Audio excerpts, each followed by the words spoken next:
we're live. Mm-hmm. Yes, we are live once again. The Lonely Marks coming at you on a Thursday. Here to talk some wrestling, talk some Survivor Series, talk some Elimination Chamber, and talk some early TNA. We've got a few cards for you based off the draft we did last week. I had a lot of fun putting mine together, and hopefully mine represents 2002 to 2005 TNA really well. But I'm not alone, as always, despite what the name of the show says. Austin's here. Austin, how's it going? No, I'm good, man. Yeah, we got a lot of stuff to get to tonight, but a lot going on. It's picking up in the wrestling business on the road to WrestleMania. We got to pay, each company's got a pay-per-view coming up, and yeah, there's a lot to talk about.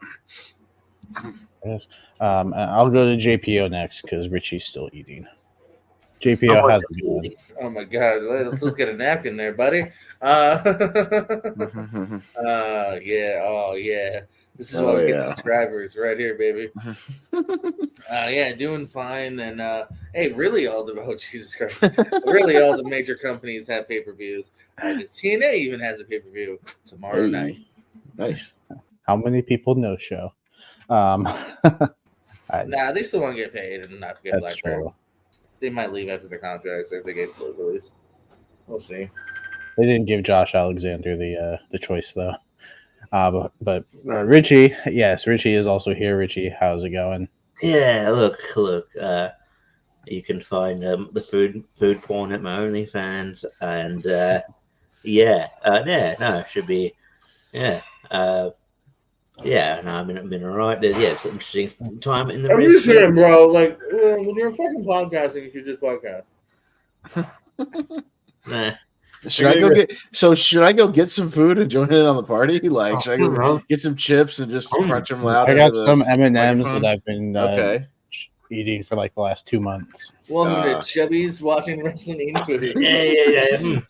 Eating unhealthy. Welcome to Snack Hero. I've been trying to go to the damn gym, guys. I don't need all this shit. I don't want to be the fat lonely marks. I want to be the more in shape lonely marks. I'm already lonely. I don't need to be fat too. Stop. Wait, so how many of you are doing this from your mom's basement, or is it just me? Hey, in Florida there is no basement, so. I don't have a basement. I have a sunroom, but this is my condo, so I own it. It's in my name.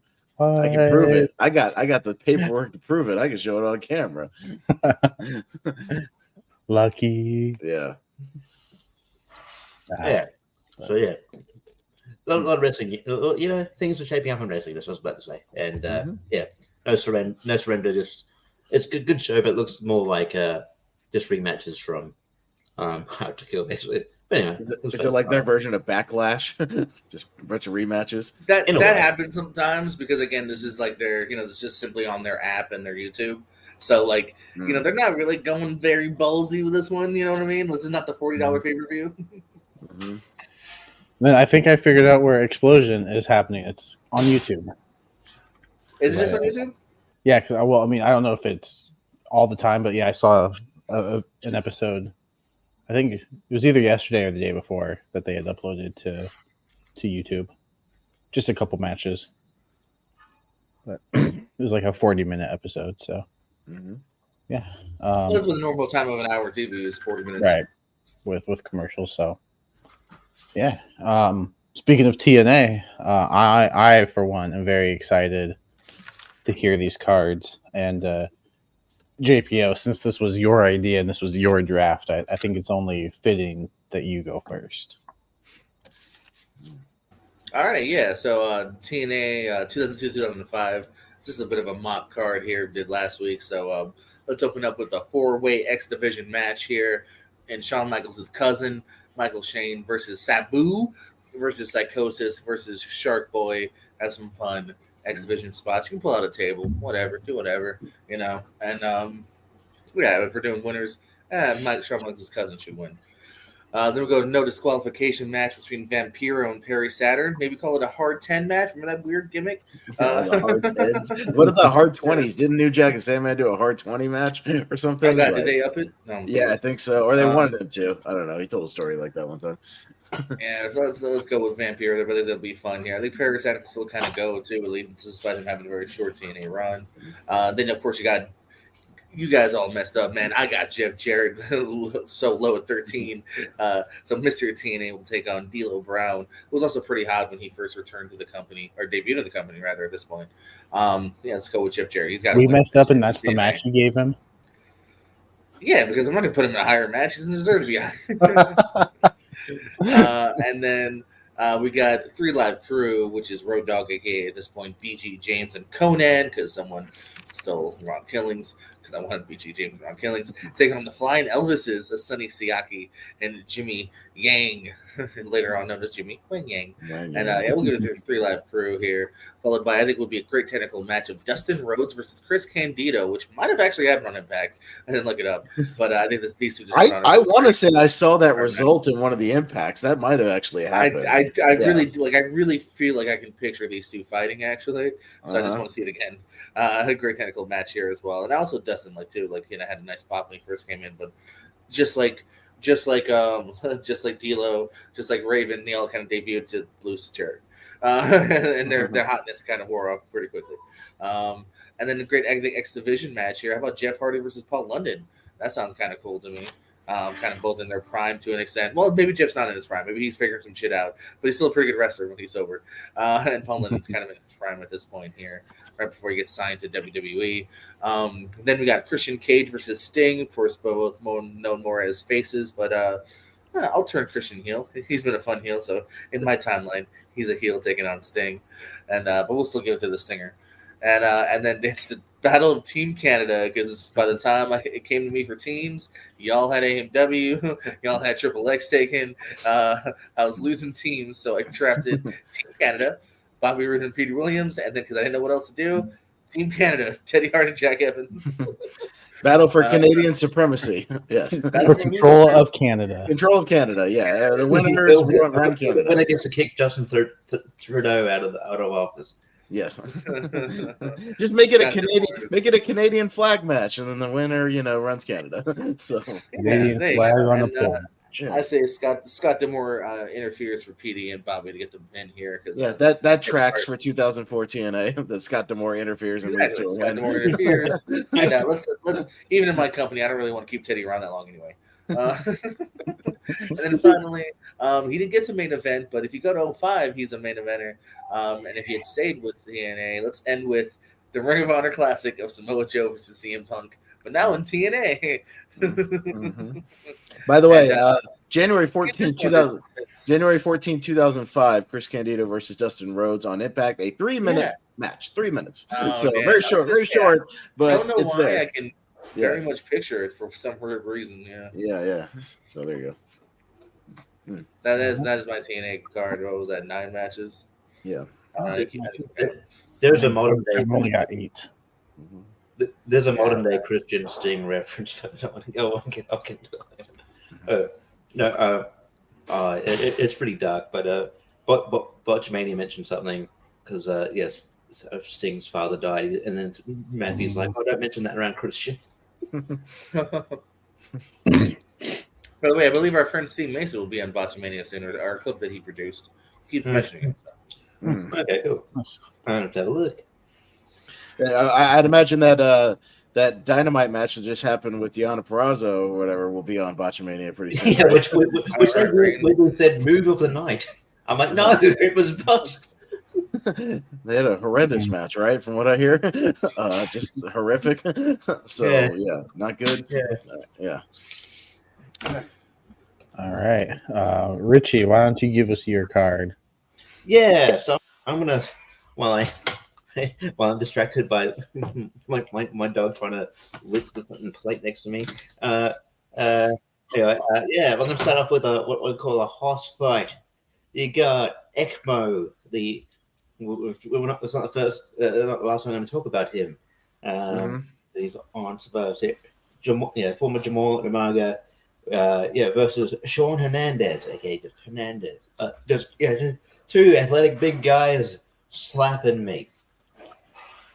What more can you dig it? And then, I'm not going to lie, I flipped these because someone might have stolen the idea of a 4-way X Division opener, and I didn't want to do the same. So, the next one we're going to do a 4-way X Division match with Kenny King, Matt Sydal, Kenny King, Matt Sydal, Delirious, and they got Kenny King. My fucking phone's being silly. Kenny King, Matt Sydal, Delirious, and Frankie Kazarian. Your phone is delirious.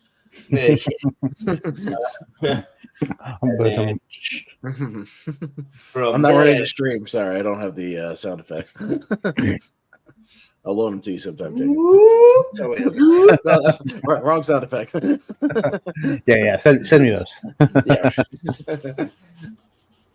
From there, we got it's kind of a little old school sort of match here. Got Mr. Perfect Kurt Hennig versus Steve Corino. All right, I think that'll be all right. And then we go into a hardcore match: Vampire Warrior Gangrel versus PCO. Should be mine. And just cause it's a random match, but just because maybe they'll have a good match. Lance Hoyt versus Shannon Moore. That's random, but I don't care.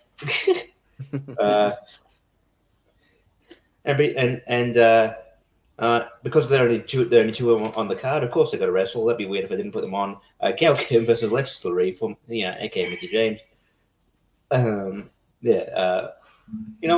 Let's make it a cage. I didn't know what to put it there, but we haven't had a stipulation match yet. That's random. I know it's random. It's my card, so Early TNA. It's supposed to be random. Shush your face. It's my card. Did anybody book a King of the Mountain match? I thought about it with some of my exes. Yeah, right. Yeah, I was like, maybe, but nah. And then, I'm gonna go. So that's sort of my main for the tag titles. I'm gonna go. Jerry Lynn and Amazing Red. Not main. Jerry Lynn and Amazing Red versus versus Sanjay Dutt and Jay Lethal, who are a tag team at one point. It's dope. Can't remember what they're called. I'll probably have Jerry Lynn and Red go over. Lethal. Huh? Just Dutt and Lethal. That's what I meant to say. I meant to say that, and anyway, and I realized that Christopher Daniels. I'll make it a 5-way because I realized I missed out with my first draft pick, which is Christopher Daniels. He can be in the 5-way exhibition match. There you go. Make it a 5-way. Boom. There we go. So the tag title match is main event. Who forgets their first round? I do because I'm flustered. That's all right. My first round draft pick isn't main eventing either. So Austin, you want to go next? Yeah. I tried to book all matches that, from what I could tell, never happened other than my opener. My opener did happen, but mostly just on indie shows and CZW and things like that. So, my opener started off hot with a tornado tag team match to open it. The SAT versus the Briscoes. Circa 2002. This would make sense. They've got matches online you can see, and just do some high flying for 8 to 10 minutes. SAT will go over in that one. Second match. Bring it down to more ground level with a little bit of high flying. My good buddy and best friend Dagan Briggs taking on Elix Skipper, and I think they could actually work well, especially if I reverse age my buddy Dagan 20 years, he'd be happy to do this match. Dagan Briggs versus Elix Skipper. Going on to a Monsters Ball match. Abyss versus Rhino versus New Jack versus the Sandman. Just let these guys beat the hell out of each other, kind of hardcore style. Kind of ECW versus TNA sort of a thing. A little clashing of the styles there. Then we'll go to a kind of a more Southern style traditional tag team match. The Naturals versus the Rock and Roll Express. and I'll have the Naturals go over in that one. By the way, Abyss will go over in my Monsters Ball match. Naturals over the Rock and Roll there. Going to a more kind of traditional sort of sports entertainment match. Diamond Dallas Page versus Ken Shamrock, which I don't believe ever happened anywhere. But I think, DDP can lay out a decent match and they can have some fun there. And I'll have him, DDP, go over.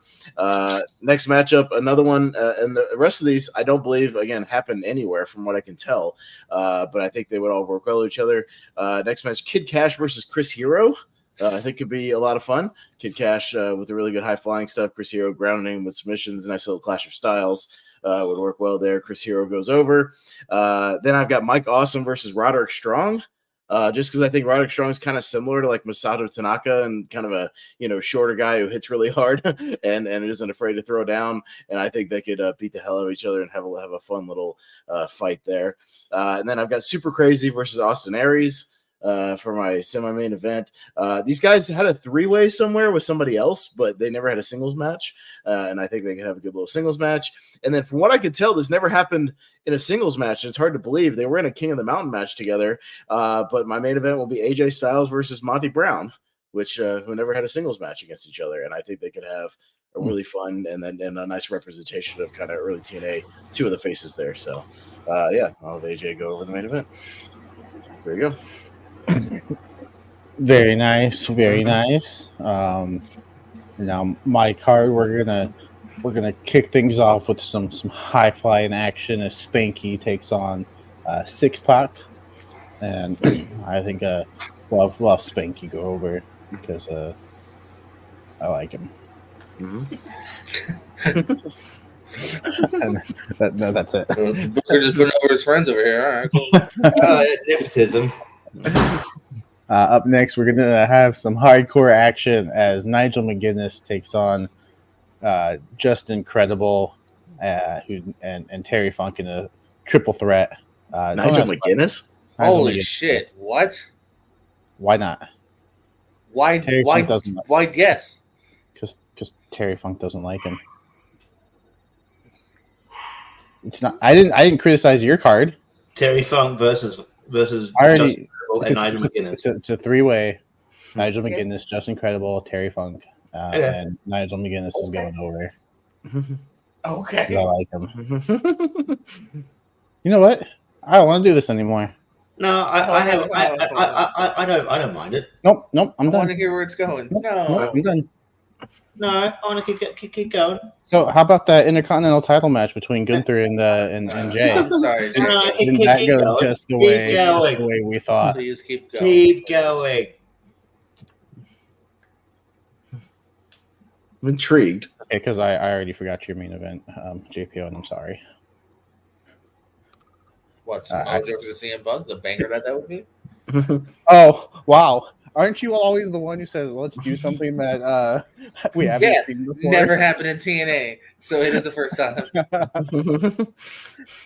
Up next, it's kind of two guys who made a name for themselves in other companies, but I'm not sure how often we saw this match because I'm not too much of an older wrestling fan. I go back and watch it every once in a while, so I'm sure this has happened. I'm just not sure how much. But match number 3 is going to be Dusty Rhodes and Vader. I don't know if it ever has happened, to be honest. Yeah, I don't know when they would have crossed paths unless it was really early WCW when Dusty was like booking, but I don't think he was booking himself in a lot of matches. That's the only time I can think they would cross paths. And I also don't think he'd book himself against Vader. I think he'd be fucking afraid to. Yeah, I think he'd be afraid to get the shit kicked out of him. So that's intriguing, but yeah, I think he'd be afraid to get in there and take punches from Vader.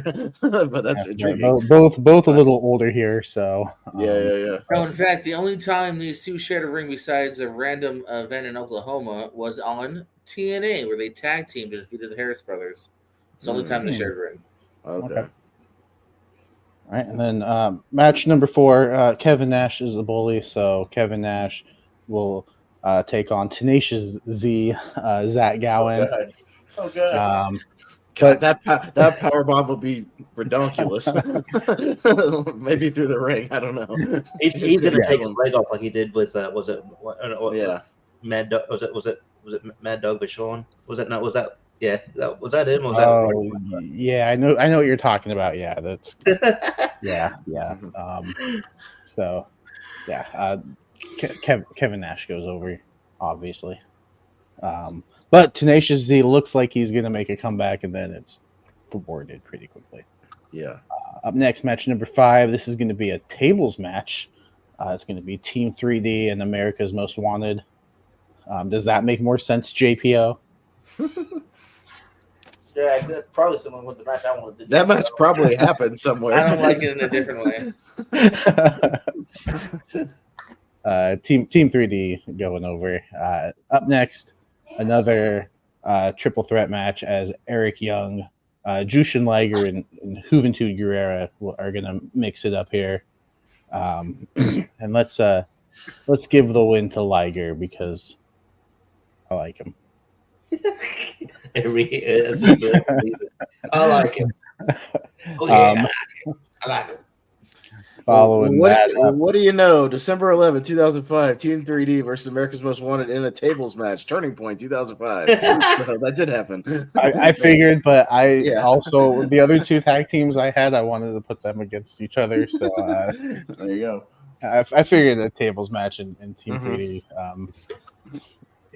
But no, Eric Young, Jushin Liger, Hoovy, and then following that up, we're gonna have. They're not a team yet. So I didn't want to book them as a team yet, but they will face off in singles action here, which we would see later on. We might have even seen it during this time frame. But Chris Sabin and Alex Shelley going 1-on-1 here, and why not? This will be for the X Division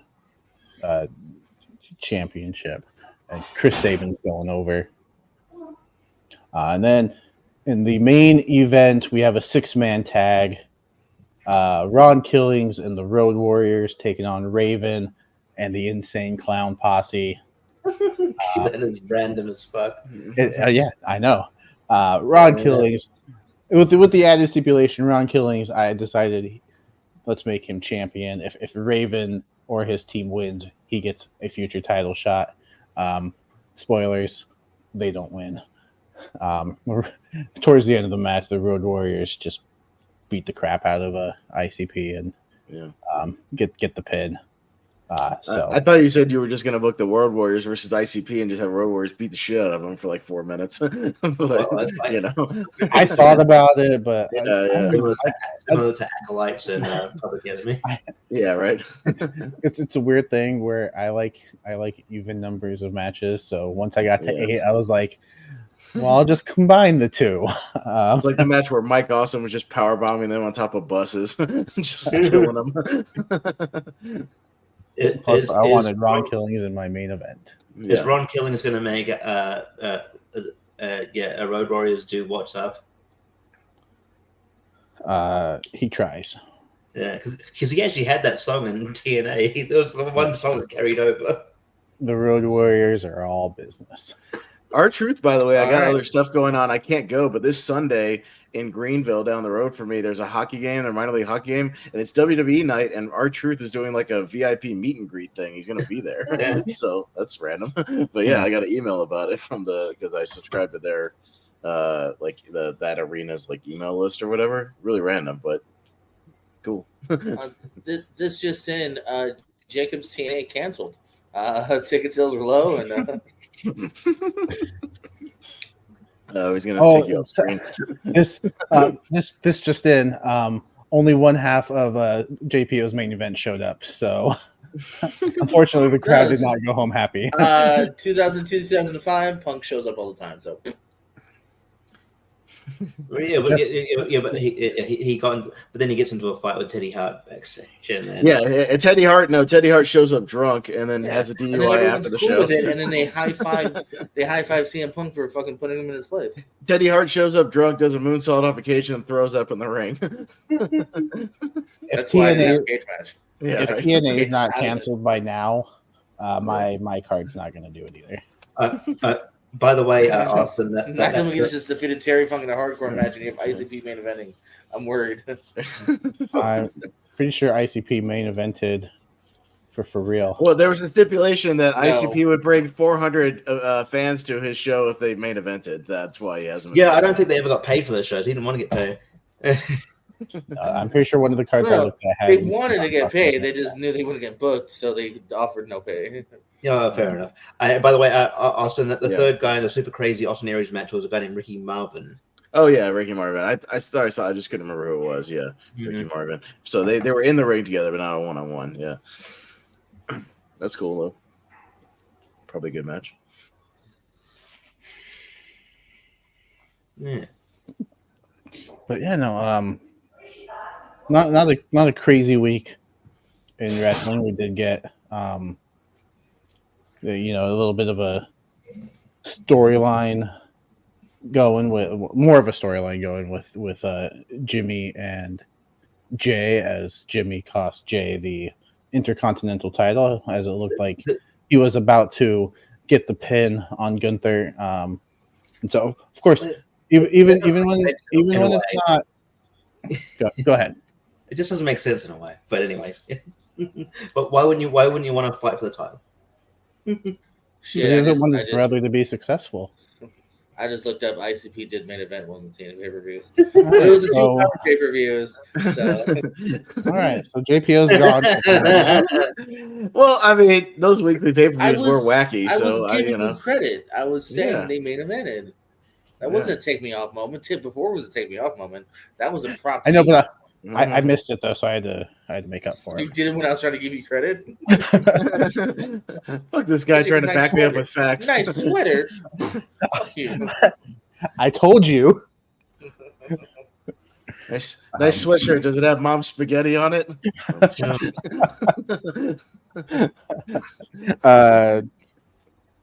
No, not this time. No, all right. No. There's Big ziti with meatballs. Yeah, it was a lasagna this time. Yeah. This doesn't roll off the tongue as much. Mom's lasagna. Mom's ziti. Mom's lasagna. Yeah, mom's lasagna. But no, already. Mom's lasagna like mom's lasagna. Yeah, I think as we all expected, and they kind of telegraphed it too with Jimmy and Solo showing up in the first match of the night. I wish they had. Drew. Yeah, I wish we hadn't at least seen them. Like, oh shit, he's in the building. Come on, now it makes sense. Right. And even if you say yeah, even if you say, "Oh, they're leaving the building," no, they're not. We know they're not. We're not stupid anymore. No, I just wouldn't have had them on this week's episode. Solo showing up in his traditional hoodie, like he always does when he interferes, spiking somebody on the apron. Yeah, it's like a mysterious. As if we won't recognize the guy who looks like Umaga jumping up on the apron in his hoodie with his thumb taped up or whatever. You know, and Jimmy does the same thing, ringing the bell like, "Oh, I wonder who that is." Yeah, wrestling is my JPL. You're familiar with the Heartbreak Express, right? Like, Florida wrestling. Yeah. So wearing the pink outfits, pink and green, all whatever. So we did a thing one time backstage at D1PW where, and this is just because wrestling is wacky, so we were just like rolling into it, where they were going to jump the loggers, Dagan Briggs and Jack Manley. We filmed this backstage thing. Jack was not there at the show. We had to film something to explain why he was. So they dressed me up as a logger, and you only saw me from behind. And they beat the shit out of me. They threw me into a locker and shit like that. But anyways, we filmed a thing of them sneaking up on the loggers from the hallway wearing the pantyhose thing, but they were in their full gear, pink gear. They had like the pantyhose on, sneaking up on them as if we wouldn't know who it was. So just sometimes you got to lean into the wacky shit. Like, why not? I love Sean, man. I love Sean. Sean's awesome. Yeah, no, I'm glad he's still around, like doing the manager thing or whatever. Like, he's great. Yeah, he's fantastic. Yeah, ref many of their matches back in the day. Oh yeah. No, it was a good match. Of course, we're moving towards Jay and Jimmy at WrestleMania, but this leaves the question, like, where does Gunther go for WrestleMania? Who's going to challenge him for the title? I think I want to hear ideas from you too, but I think they might be leading towards Sami Zayn. I think that might be where his story goes leading to WrestleMania. I'm curious to see what you guys think, Richie. I'm just saying they have been doing on the house shows. They've been doing Gunther and Chad Gable again. So I don't know if they're gearing up for something. They're circling back to that. Well, as long as it's not It's Chad hard to Gable say. and Ivar anymore. That's hard to say if that's a sign or not, because A could very much be a sign. It also just could be house show filler. Like, you know what I mean? Like, you really could go either way with getting into that. Well, they're not going to do the Braun Breaker thing because he's with SmackDown, He's so on that's not going to happen. he's moved on already. So, but yeah, I mean, I think they might be planting the seeds for Sami Zayn, because that could be it still could be a very good, like, David versus Goliath, kind of match, kind of similar to that match I've watched a bunch of times where Walter beat up Darby Allin in Evolve, and it was just brutal, just beating the shit out of him, but keep trying to fight back or whatever. But they could have a hell of a match. I mean, both those guys are great workers. So if they go that way, great. If they go the Chad Gable route and give him time, that could be good too because he's a beast. So I mean, either one would be fine with me as far as like a big match for Mania or something. Yeah, but I could definitely see the Sami Zayn thing to get him on the card and involved like in a pretty big match. That could work. It could be the WrestleMania of rematches: Roman and Cody, Drew and Seth, Gunther and Chad Gable. JPO, where do you think Gunther goes next? No, to me, Sammy makes a lot more sense. Just unfortunately, again, when I look at a Mania, I want to see something maybe first time, if not at least unique, and hasn't been done in a while. We've seen Chad, unfortunately, in the past couple of months. And I think you'd have to really build him up kind of lickety split again for me to care about him in a single stance for a Mania title match. And I love Chad Gable. Could book him up over the next few months for SummerSlam or next year, sure. But I think it's too late for Chad Gable. Sami Zayn makes sense. They're already kind of doing the whole almost Kevin Owens like angle, and Seth Rollins have the same angle too, which I don't mind, which is the hey, I'm a big guy and I need a match at Mania kind of angle. So he's got to have something. And Gunther kind of needs something too. And I just looked it up. We've never had that one-on-one. It's another show we've seen on a house show, actually. But there's never been a televised one-on-one with those two. So, yeah, that screams more Mania to me than doing Chad Gable. Now, does that leave Kevin Owens open for a rematch with Logan Paul at WrestleMania for the U.S. title? Like in some kind of stipulation, maybe? I mean, because where do you leave Owens? Like, because that, leaves Owens. Yeah, and Logan Paul. And with Logan could be going towards LA Knight. They could be set up something at the Chamber for them, to clash at Mania, which I think would, give LA Knight something to do and a I even see match. I see a world where you turn one of them slightly and do Owens versus LA Knight. Like I think that's a possibility too. I think you could just see some, random, not random if they're built, but at the moment now we're kind of random, pairings because there's a lot of people like we've said in the past here that still kind of need something. AJ just in that battle royal or nothing. Yeah. AJ and Logan would be a cool match. So do AJ Logan, do Owens versus Knight. Maybe Knight shows a little bit more attitude, or Owens starts to get pissed off again. Or I think you do all four of them. That's where I think they could go. I think they could go a 4-way for the U.S. title. We just saw a 4-way for the world title, though. That's the problem. That seems like and here's the thing. Here's the thing. You got 2 nights. You don't need to do a 4-way. You've got 2 different nights of cards. I mean, 16, 17 matches total. Everybody could have their own singles match spread out over the 2 nights, and it wouldn't make it that big a deal. Like you don't have to do that many multi-man matches. Like you could do, everybody could have their own singles. It's fine. There's plenty of time.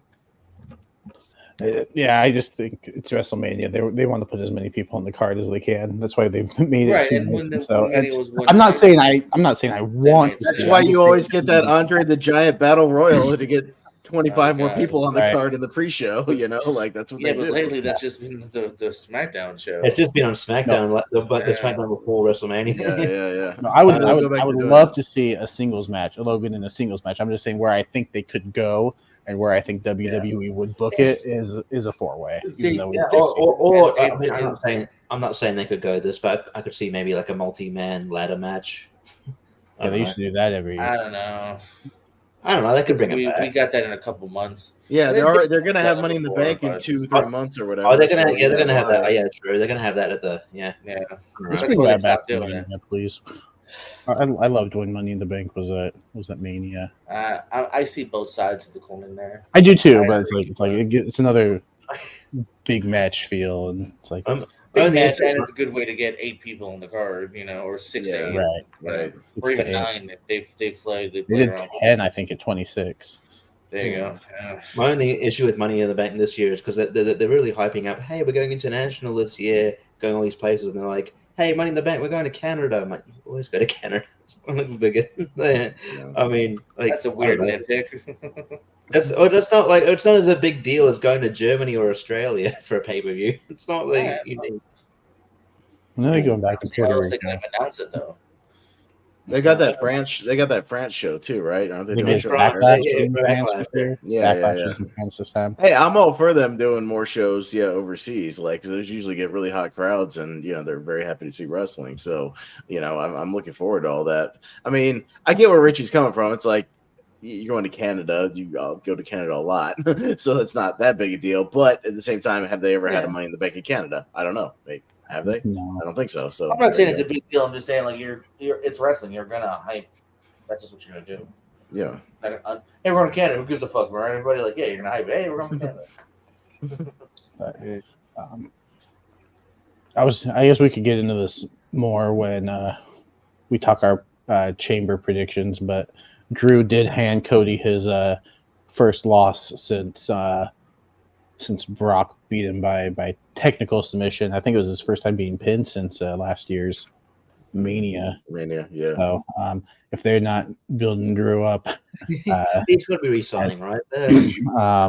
Yeah, they're giving him quite the push right now, so I'd imagine so. He's one of the hotter wrestlers. He's using social media really well, with his little promos he's putting out there, just talking shit to everybody. I like that that little bit they had backstage where he walked past the poster of Cody and put the little tears on him. I thought that was funny. I saw a little gif of that. That was hilarious. Yeah, I mean, he's definitely marketing himself well, and I think it's pretty obvious that Drew is facing Seth at Mania, like probably, semi-main event or something of night one or something like that. But whatever it is. Yeah, not to spoil our predictions later, but or semi-main event of night two, I should say, whatever it is, like whenever they actually face out. Yeah, night two.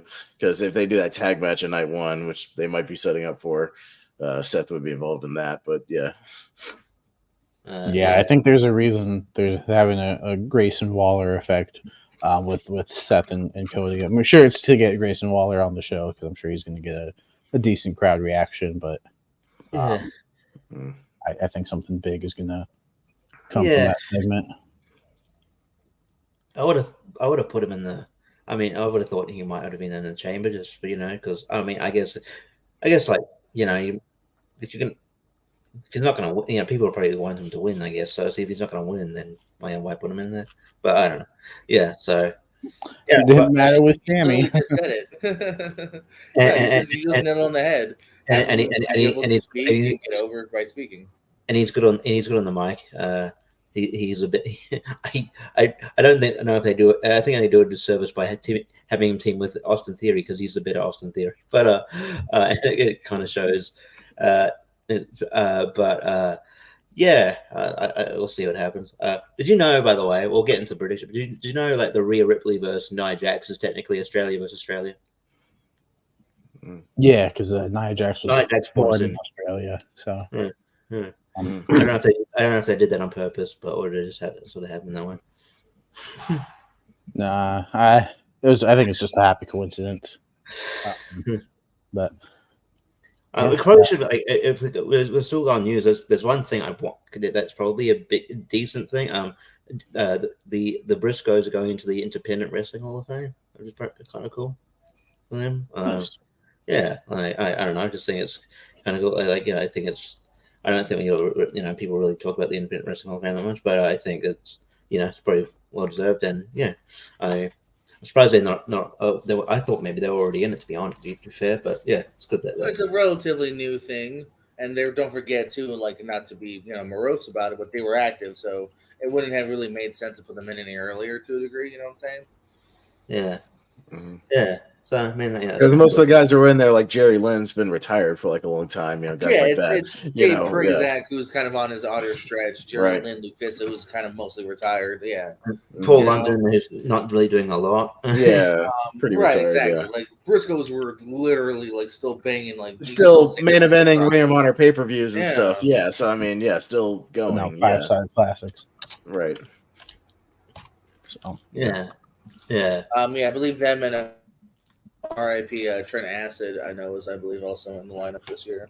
Right. That makes sense. like Trent Acid. That was way too soon. Yeah, that dude had a lot of potential, and I really liked watching him wrestle. Like, if you haven't gone back and watched Trent Acid, like 2004, 2003, 2004, 2005, like CZW, he's actually really good, really good talent.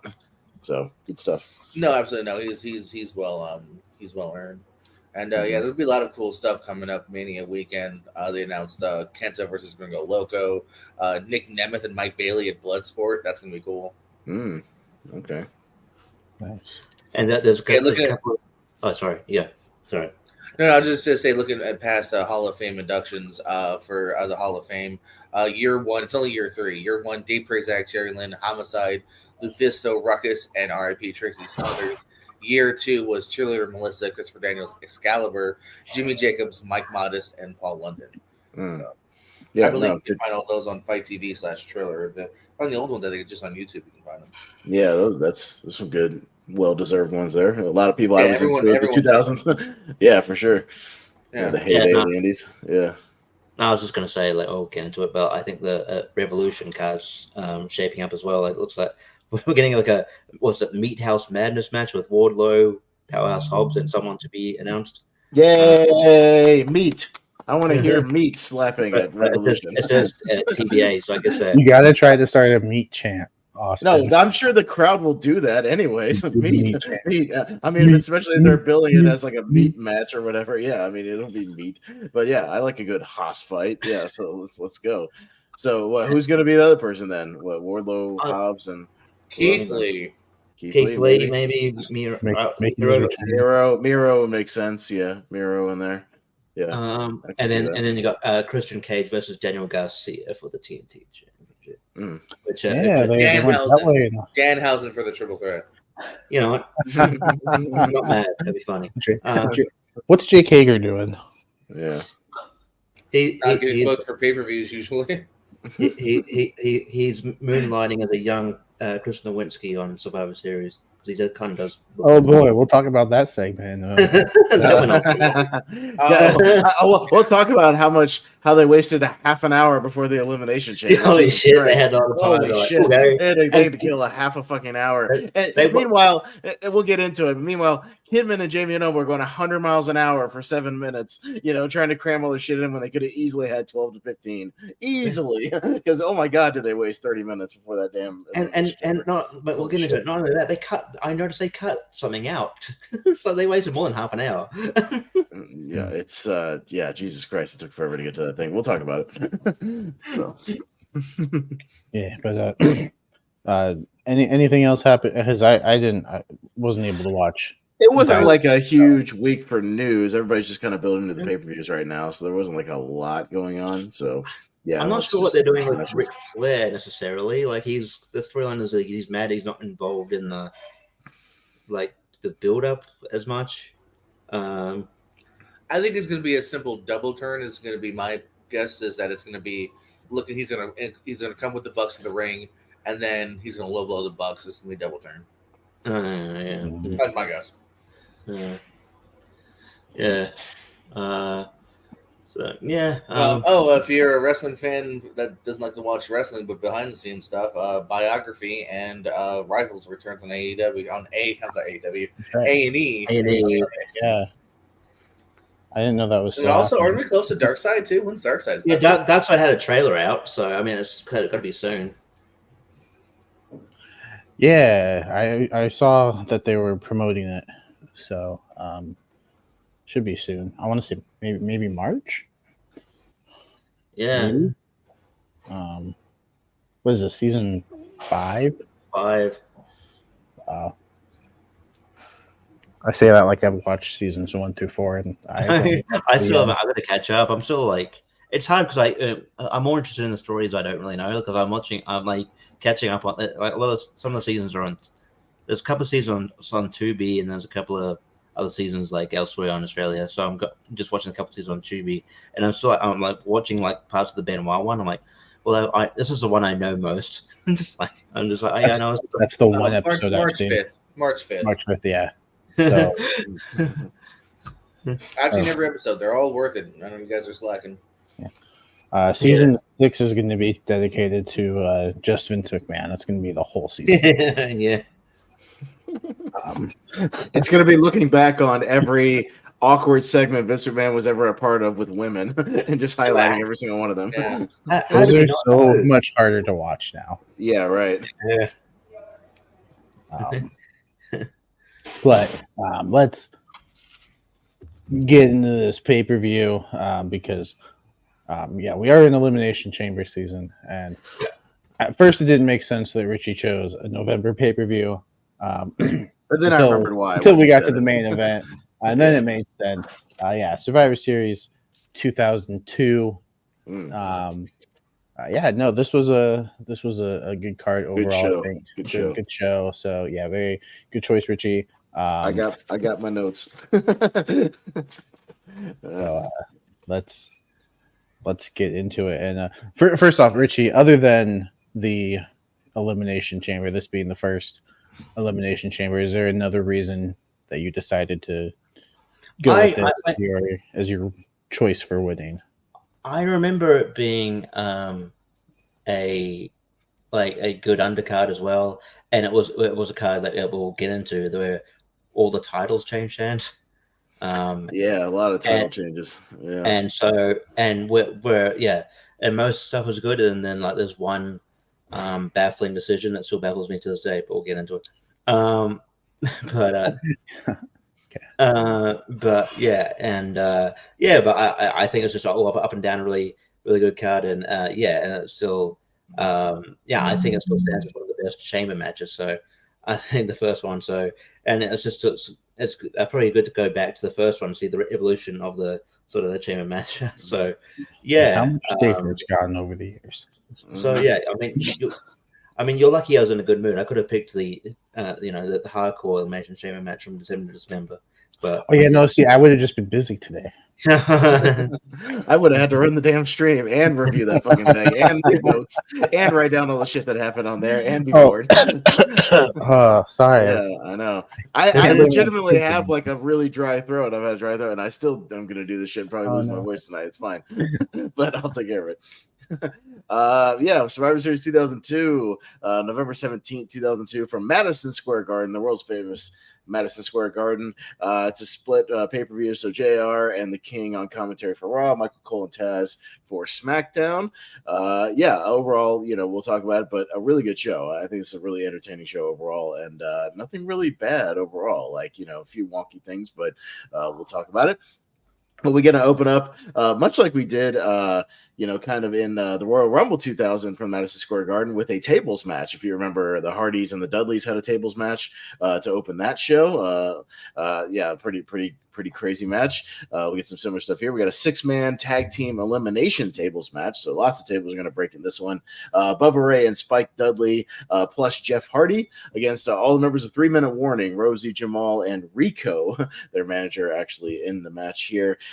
This is, I just wrote, by the way, this is the black light paint era for Jeff Hardy. He's got it smeared all over himself when he comes out. Jesus, all over his face, his arms, everything. Just tons and caked on black light paint.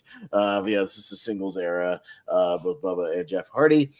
So we get kind of a scrum at the beginning. Everybody kind of going at it. 3 Minute Warning gets tossed out. Bubba press slams Spike onto 3 Minute Warning and then ducks down. And Jeff Hardy jumps up on top of him and over the ropes for a huge dive on a 3 Minute Warning. He got a lot of hang time on that one. It looked really good. Huge dive. Back inside, Bubba and Rico face off with some chops. Spike Dudley does the thing where he jumps on top of Jamal in the corner and then comes down with a Rana. They then do the what's up with Spike onto the 3 Minute Warning guys. Jeff does his version, which is just a leg drop to the balls off the top rope. That was his version of a what's up. Rosie then cuts off Bubba with a big time clothesline. He sets up a table in the corner. Face plants Spike headfirst right into the table. It doesn't break, but he thudded right off the damn table. Clunk. Right off of there. That'll look nasty. He goes to spear Spike through the table, but misses. Rams right through and obliterates the table, but it has no effect. Rosie powers right up even after the spear and hits a big spine buster to Bubba Ray. he tries to catch Jeff off the top rope, but they kind of botch it. I think he was supposed to catch him and then do kind of a world's strongest slam, but he missed it and drops him. But he just kind of quickly does like a standing splash. So at least they didn't do the thing there. Yeah, no, that spot we'll get to. That spot was nuts. Yeah, that we'll get to that one. But yeah, so anyways, Rico brings in a table and Spike Dudley goes for a Dudley dog on Rico, but they cut him off. And 3-minute warning hits this huge wheelbarrow slam and face first. Spike goes through the table. They wheelbarrow him basically backwards, and Spike goes face first through the table and slams through it. That looked disgusting. I'm afraid to take some bumps. Yeah, Spike was ready, and he surely did. I wrote, "Holy shit!" Yeah, I remember this bump, and it was just as nasty this time.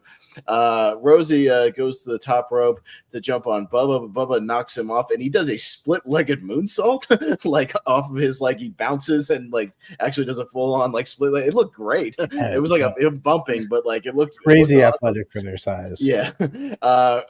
Jeff Hardy hits some poetry in motion with Bubba's help, but Rico cuts him off eventually with a spin kick. Rosie and Jeff brawl out to the that entrance way that they used at that 2000 Royal Rumble, the same one, kind of a sort of a balcony entrance way thing. There's a Bubba bomb inside the ring to Jamal. Bubba cuts off Rosie on the outside and puts Rosie on the table out there in that entranceway. And Jeff does a huge swanton off that balcony, much like he did to Bubba in 2000. He said does it to Rosie and puts him through the table and eliminates him. Great spot. Crowd goes crazy for that. Back in the ring, this was kind of infamous botch at the time that they've edited off the actual Peacock, where Rico was like standing on the turnbuckle, and Jeff like shakes him off.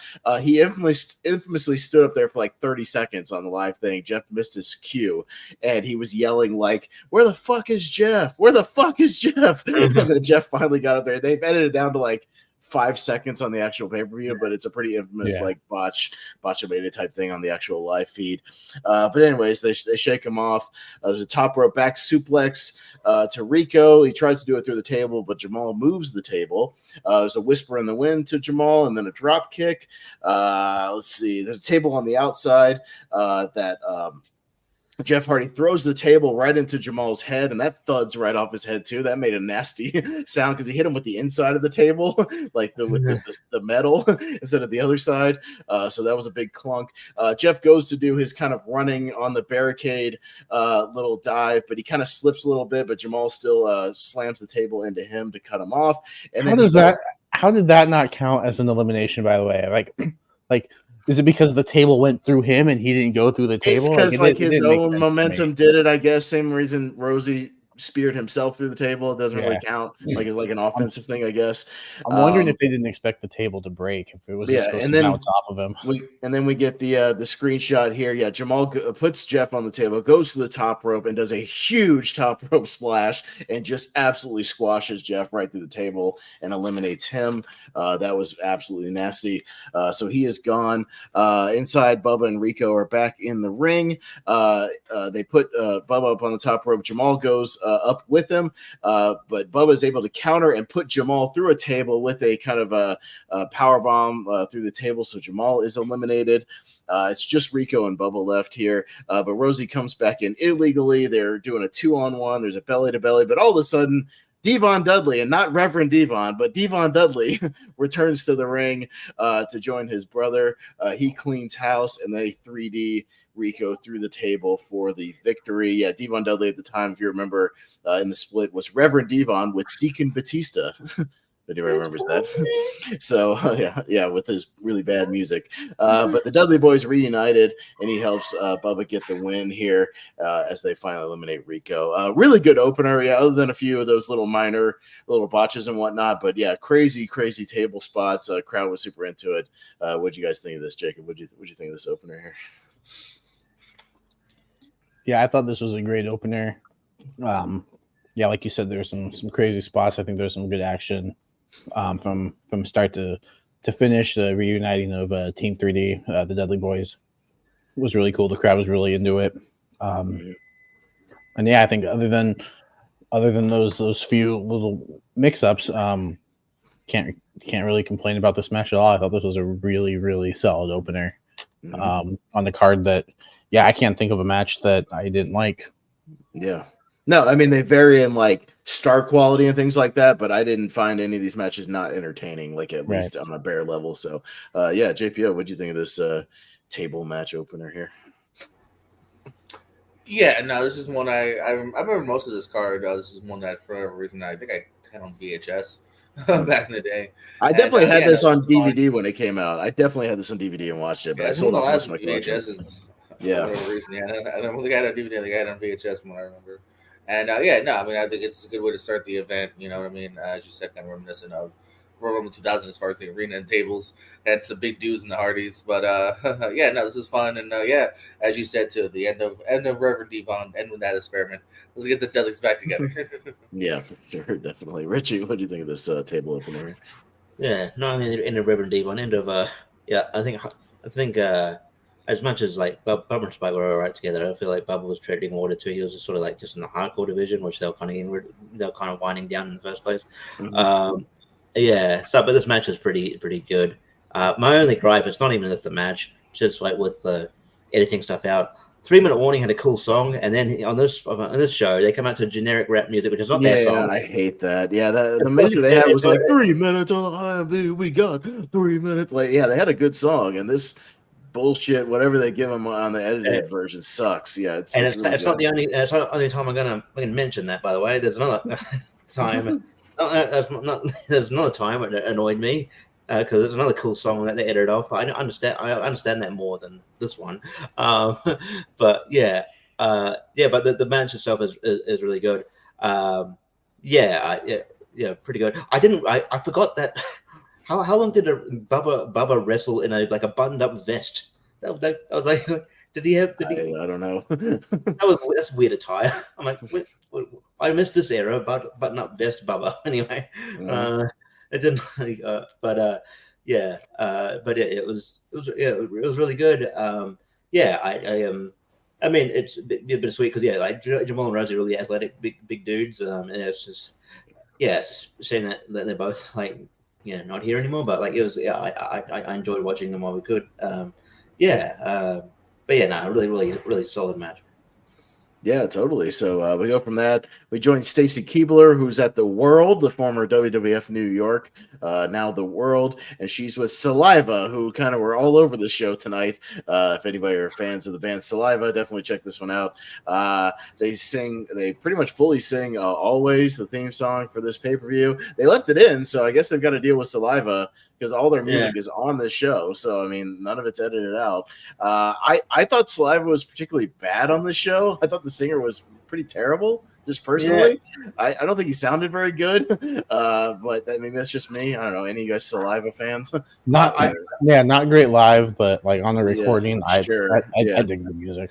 Right. Yeah, I love this. I love the song. This bit made me become the song made me become a Saliva fan. I got the album where this song is from. I felt like maybe, it felt like it was like, just the look on the singer's face was like, I'm doing this for I'm doing this because I have to, like a paycheck. He seemed bored, especially when he signed Jericho to the ring afterwards. We'll get to that one. That one I thought was particularly bad. We'll talk about it. But anyways, they sing their Always song. We then quickly see RVD doing splits between forklifts. That was unique. Jesus. But, all right, unique way to do that. Instead of just two chairs. That hurts my nut. It hurt me just looking at it. We go over to the SmackDown side of things as we're going to some cruiserweight action, cruiserweight title. We've got the champion Jamie Noble with Nydia, his girlfriend. They made very, very clear on the show, his girlfriend Nydia, which they said about 9 times during this match, versus Kidman and his new music, debuting the You Can Run music. I don't like that song.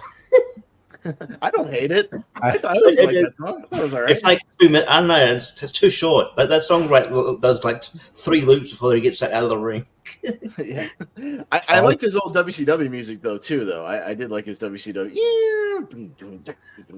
Like his. I don't know. It was good. I guess he needed some new music. I didn't mind it. I like his song. But anyways, he officially debuted tonight here on Survivor Series. So Kidman challenging. I like the sign that was in the. That was in the crowd. The Nydia is my cousin's sister. Oh yeah. So yeah, no, they definitely like kind of lean into this like I don't know trailer trash gimmick with him and with Jamie Noble and Nydia as they talked about a lot. But anyways, we get to the match. Like I said, these guys are going 100 miles an hour, and it's like a 7.5 minute match, and these guys cram in a lot. There's not a lot of psychology and selling to this one. It's just a lot of spots, but we'll get there. But Kidman starts out trying to get some quick pin attempts, unsuccessful, hits a quick Hurricane Rana. Jamie Noble finally turns the tide with a neck breaker, begins to choke Kidman on the ropes, and tries for a submission hold. Kidman gets thrown over the top rope, and Jamie Noble does a headfirst dive onto Kidman through the ropes. Noble tries a crossbody inside the ring, but Kidman hits a drop kick on the way down. Goes for a pin, doesn't get it. Some quick elbows and clotheslines in there. Kidman does a fireman's neck breaker to Jamie Noble, which looked pretty good. But then Noble fights back with his own Falcon Arrow and only gets a 2. Kidman gets a little face press slam for a 2 as well, and then hits a top rope dive onto Jamie Noble on the outside. He puts him back in the ring, hits an up and over somersault leg drop to Noble for only a 2 count. Noble fights back, goes for the Tiger Bomb, but it gets countered by Kidman.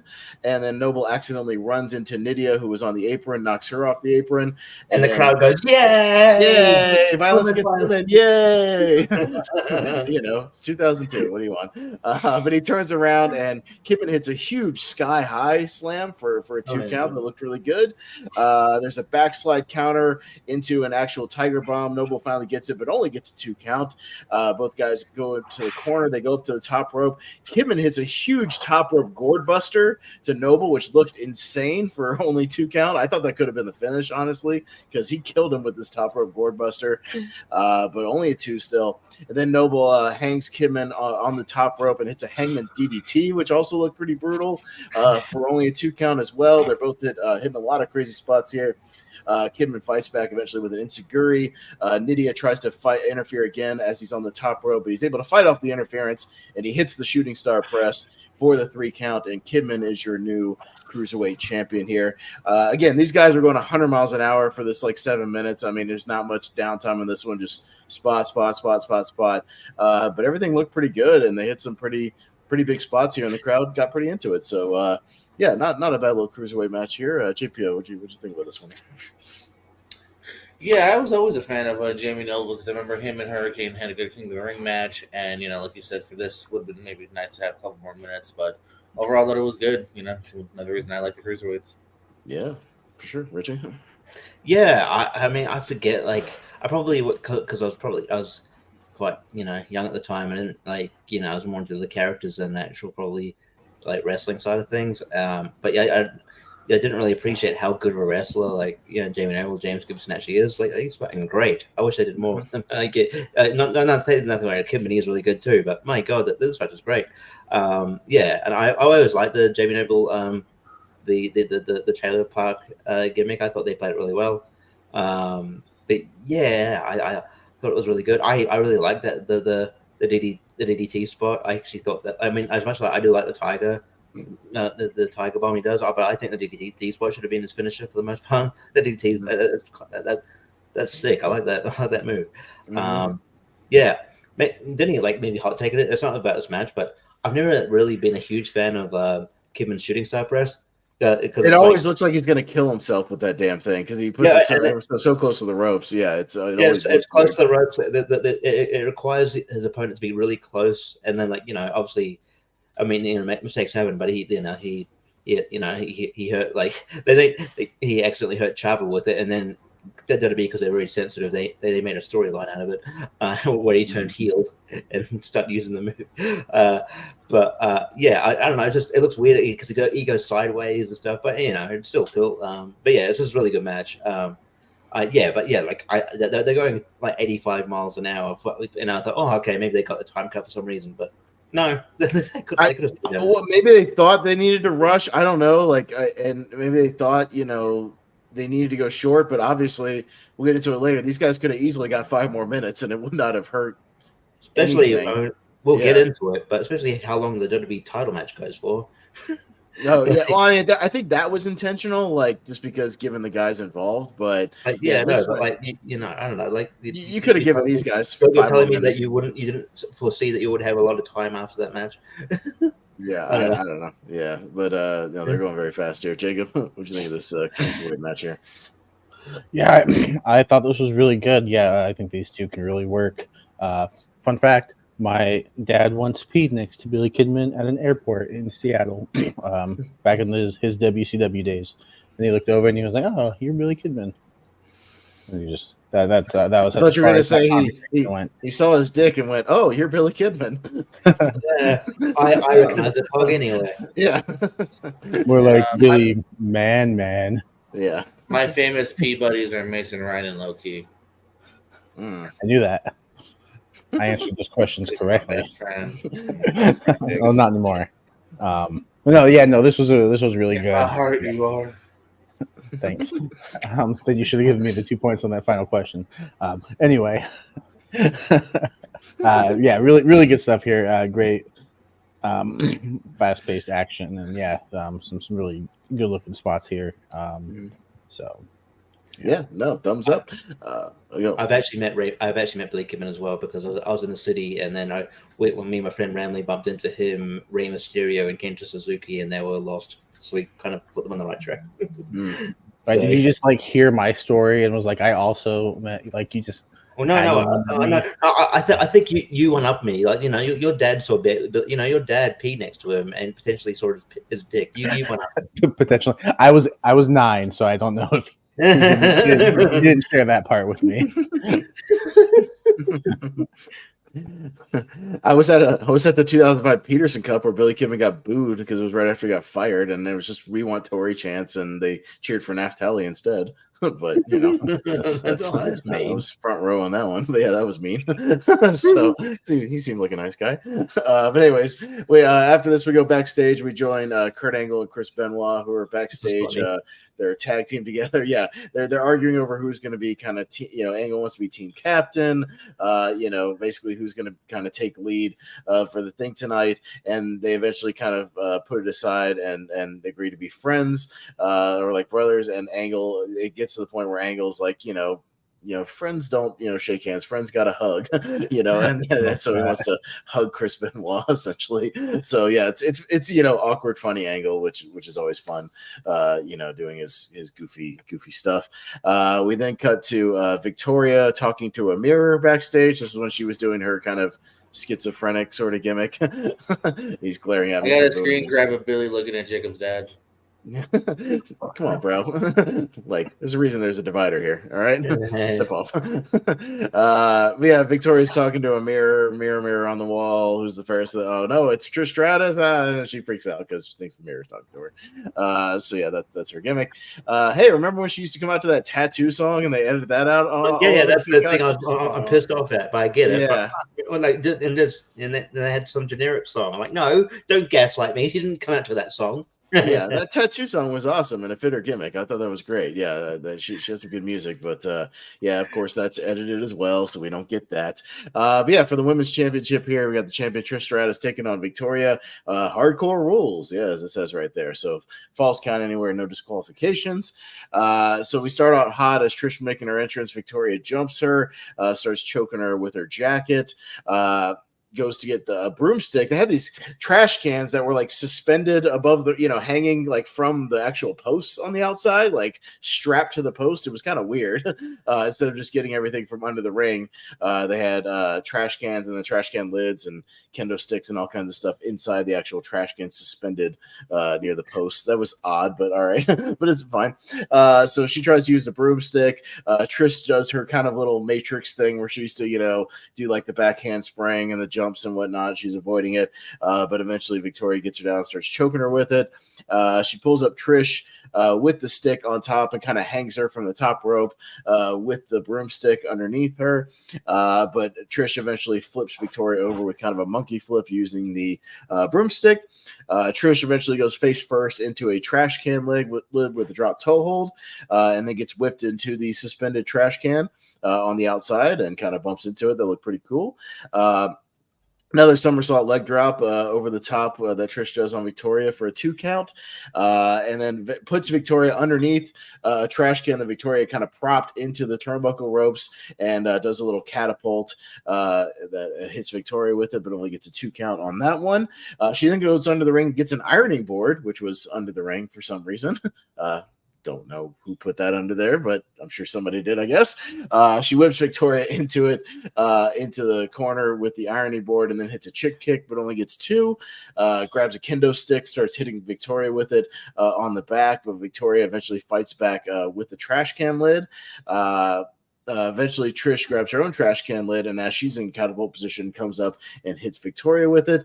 Victoria's got a bloody nose at this point. She might have broken her nose at some point because she's kind of bleeding from her nose, maybe from one of those trash can shots. There's a very sloppy bulldog from Trish out of the corner that looked really bad. I don't know what they were going for, some kind of step up bulldog, but they kind of botched it a little bit. That's where the match kind of gets sloppy here near the end because that happens. They get a little lost. Victoria tries to counter a drop toe hold with a cane that also looked a little sloppy. She went to get a fire extinguisher. It didn't quite go off at first, so Trish has to try to keep holding her hair to try to stall for time while Victoria, I guess, pulls the pin and whatnot. Finally hits her with a fire extinguisher blast, and then goes inside and just hits a regular snap suplex and gets the 3 count. So kind of a abrupt finish there, with just a snap suplex for the 3. But Victoria wins your hardcore match and becomes women's champion. So Richie, what'd you think of this one overall? Yeah, I mean, I liked it. It was a decent hardcore match. There were undertones of sexism. I mean, obviously, I feel like they were definitely hinting at stuff. But it reminded me of the where Jeff Jarrett had in China had the good housekeeping match. Good housekeeping match with the ironing board, and when I think they had the stuff propped up in the corner too. So it was about like that, and then you had King being King. Commentary. I think at one point before the match started, oh well, man, it's a shame they're not wrestling with their clothes up. And then shame they're not having a bra and panties match like they would have many, many times, on these Raws around this time. Yeah. But I love Victoria in this time. She's great. I'm hoping this year she gets in the Hall of Fame, but we'll see what happens. I like the match, but there's definitely wonky parts of the match, I would say. There is one point where I think, I think Trish goes for a chick kick and just sort of clips her, so they do it again and then hits it, then she hits it more cleanly. And there's that bulldog spot where I think it's like she's supposed to bulldog out of a suplex and she doesn't really, get a grip right. And then that snap suplex at the end was weird because it's like Trish kicked out at 3, but it was almost felt like it was like, it almost felt like at the time, I remember at the time as well, it felt like, was that meant to be the finish, or did she honestly just? I mean, props to the referee for at least counting though, and not having like an awkward moment there. So at least there was a finish. But it's. They were also going like 80 miles an hour in this matchup. It felt like they also felt like they were under the gun. Just another match that was like 7 minutes that felt like they were rushing it when they could have easily gotten another 3 or 4, as we saw them maybe slow down a little bit. I think that was the problem. They were just trying to go too fast, but still somewhat enjoyable. So Jacob. I thought this was good. Again, like I said, not a match that I didn't like on the card. I thought they started really strong, but there were a few sloppy moments towards the end, but I'm not sure how many hardcore women's matches we saw at the time during this era, so that was cool to see. Abrupt finish, but it is what it is. I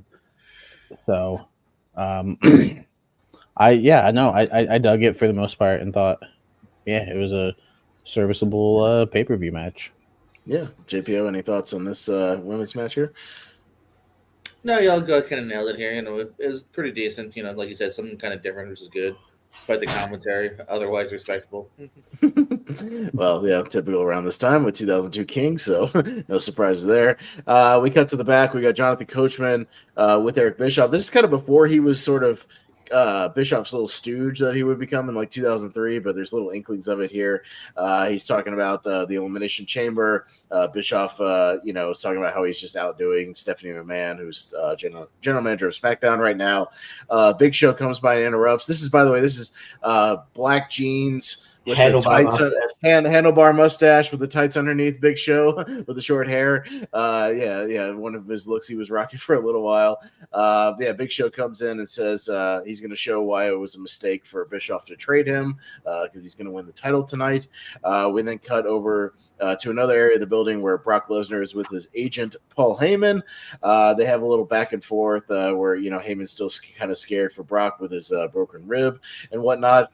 But the key here is that Heyman says, quote, I will do everything in my power to make sure my client leaves champion tonight. That's the key there to the swerve that we'll get later in just a minute, actually. And we won't have to wait long because we jump right into the WWE title match as we got the champion Brock Lesnar with Paul Heyman taking on the Big Show. This is a pretty quick match as well. It's only about 5 minutes or so. So we get a quick lockup and a little struggle here. Show eventually hits a big Beal on Lesnar, tossing him across the ring. But Brock jumps right back up and hits a big double leg takedown on the Big Show. They fight to the outside. Lesnar gets bear hugged into the outside post again with those ribs. But they get back in and Lesnar counters and hits a big back suplex to the Big Show. Then does some of his traditional shoulder thrust in the corner, then hits a German suplex out of the corner. So Brock Lesnar taking Big Show to Suplex City here back in 2002. Looked pretty brutal. He goes for an F5, but is unable to hit it with his ribs. And then Lesnar gets whipped right into Mike Chioda, who goes flying out of the ring. Holy shit, did he get just launched out of this shoulder block here. Chioda takes big bumps. Good props to him. Mike Chioda always takes great bumps, and he got like plowed through with this with his Irish whip here, just right through the thing at 100 miles an hour. And then, but then after that, Big Show goes to charge Lesnar, but Lesnar overhead belly to bellies the Big Show. Holy shit! I wrote, Jesus Christ, he overhead belly to bellied him. It looked awesome. Crowd pops big for it. So these guys are at least throwing down for the little bit of time they have. Paul Heyman throws a chair inside the ring to Lesnar. He hits a big chair shot to the head and then hits an F5, goes for the cover.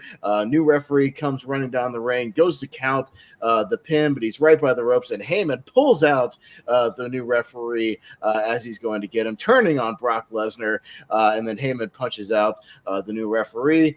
Brock goes outside and chases Paul around the ring, but back in the ring, Show has the chair, hits Brock in the gut with it, hits him to the back, puts the chair on the floor, and choke slams Brock Lesnar onto the chair. Chioda is back in and gets the 1, 2, 3. Your new champion and Paul Heyman's new client, the Big Show. It's short. There's a lot that happens in this 5 minutes. But given the fact that I don't really want to see a super long match with the Big Show, I think they still laid it out to where it was pretty fun. Those suplexes that Brock hits on him looked great.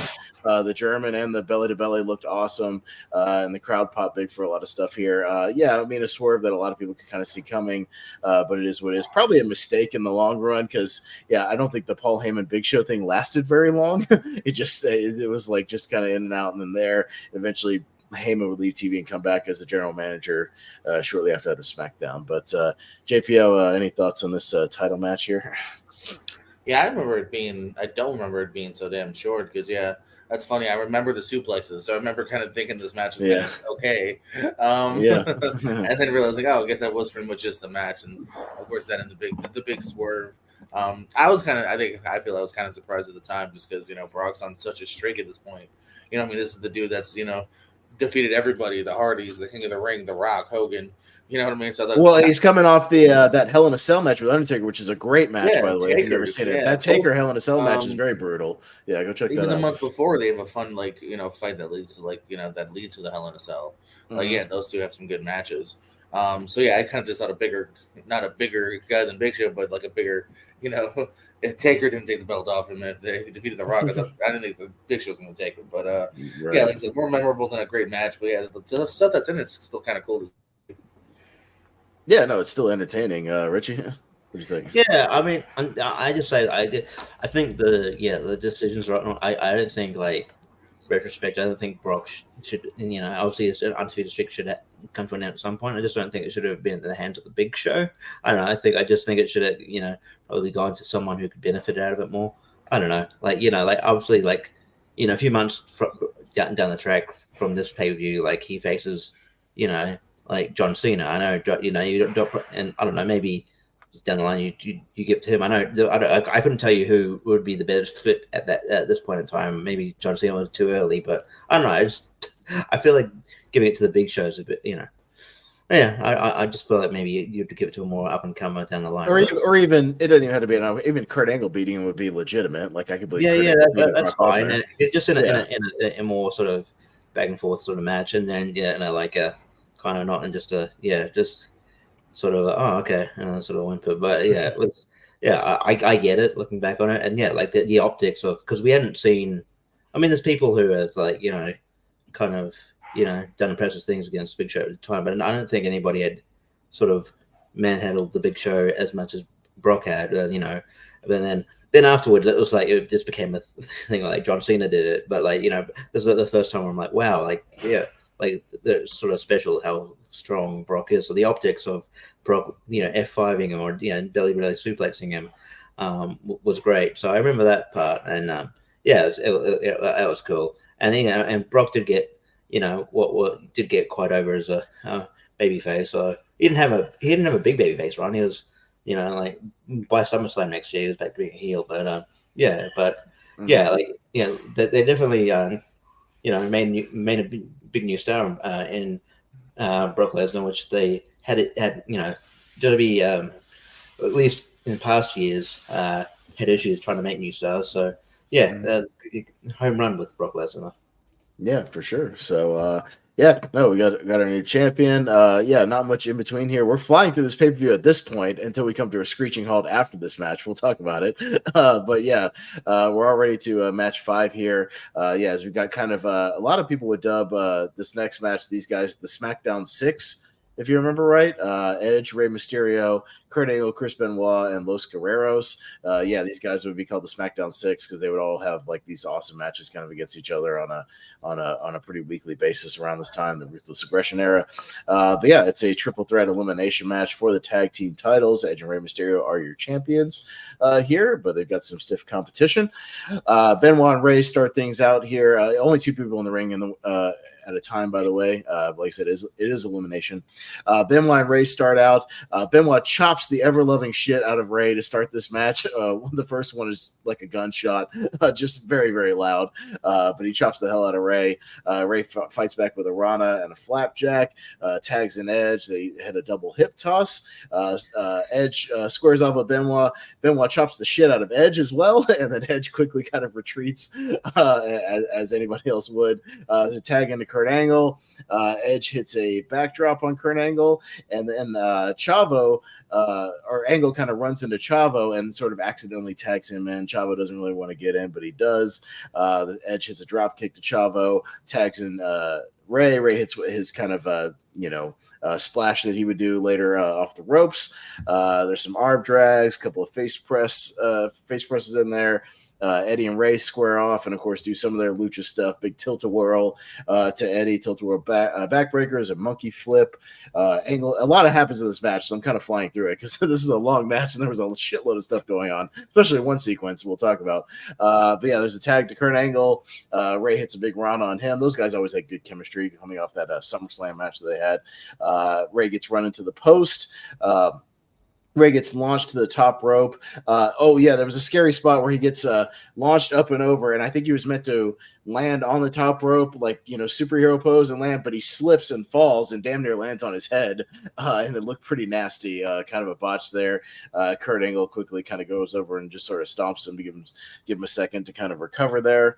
Angle tags back in Benoit, hits a neck breaker to back suplex. Another tag into Angle as they're trying to isolate Rey here. Rey tries to fight back, but gets hit with a big lariat. Another tag into Benoit, some more suplexes. Angle tags tags back in. They're just really working over Ray here. Eventually, Ray flips out of a German suplex and hits a spinning heel kick.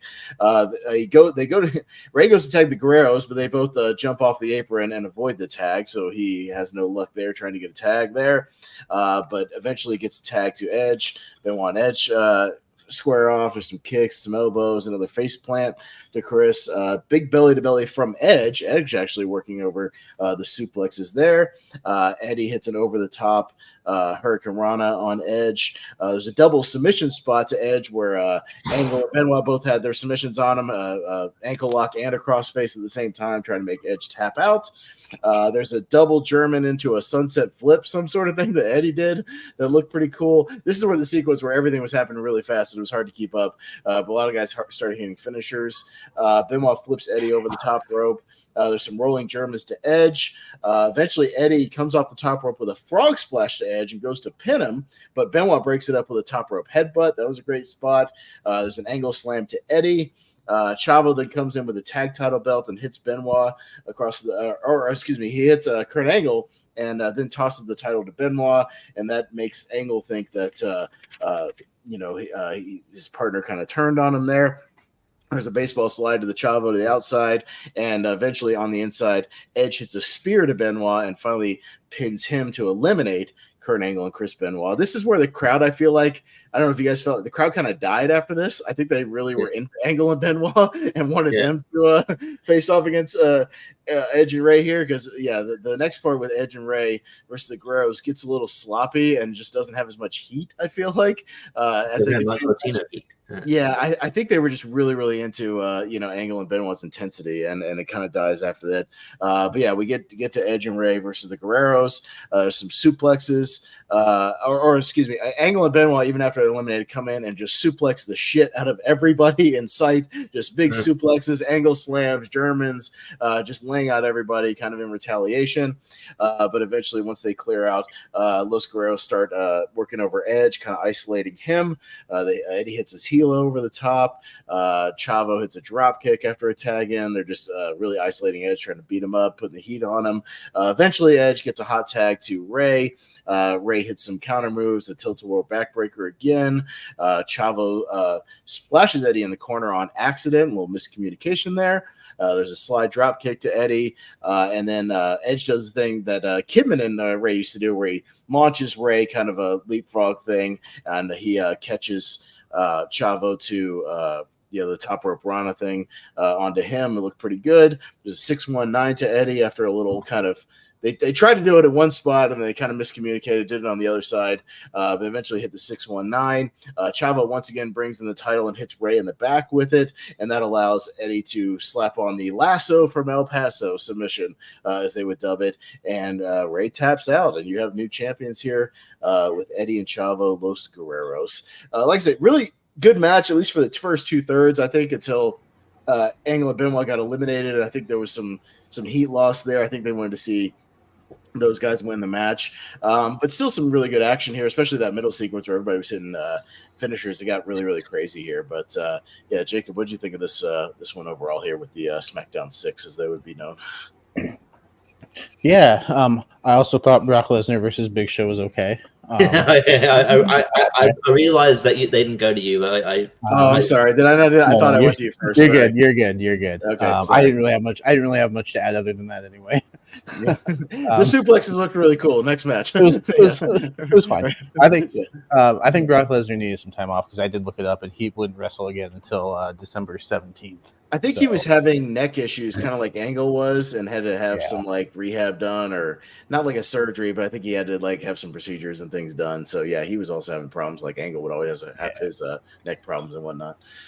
But no, I thought this was great for the most part. Yeah, I think I try not to let the crowd involvement dictate how I feel about a match, but sure, it does a little bit sometimes, like because the crowd was so into it, and then it feels like the action just kind of slows down a little bit once Angle and Benoit are eliminated. But I still think, you put Edge, Ray, and the Guerreros in the ring together, and it's still going to be really, really good. I mean, I feel like if the Elimination Chamber match didn't happen, I feel like this could be match of the night, because I think this was a great. And I think on any other card, this could easily be your match of the night because these 6 are just such great in-ring workers, and we see the Guerreros as champs. It's always I think they're a great team. So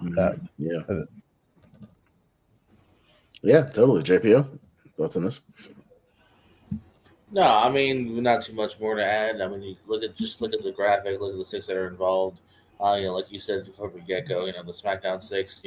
You knew you were in for usually a good match as long as one of these guys, or maybe later on, Jericho was involved and whatnot. Like SmackDown just had that was kind of the work rate show.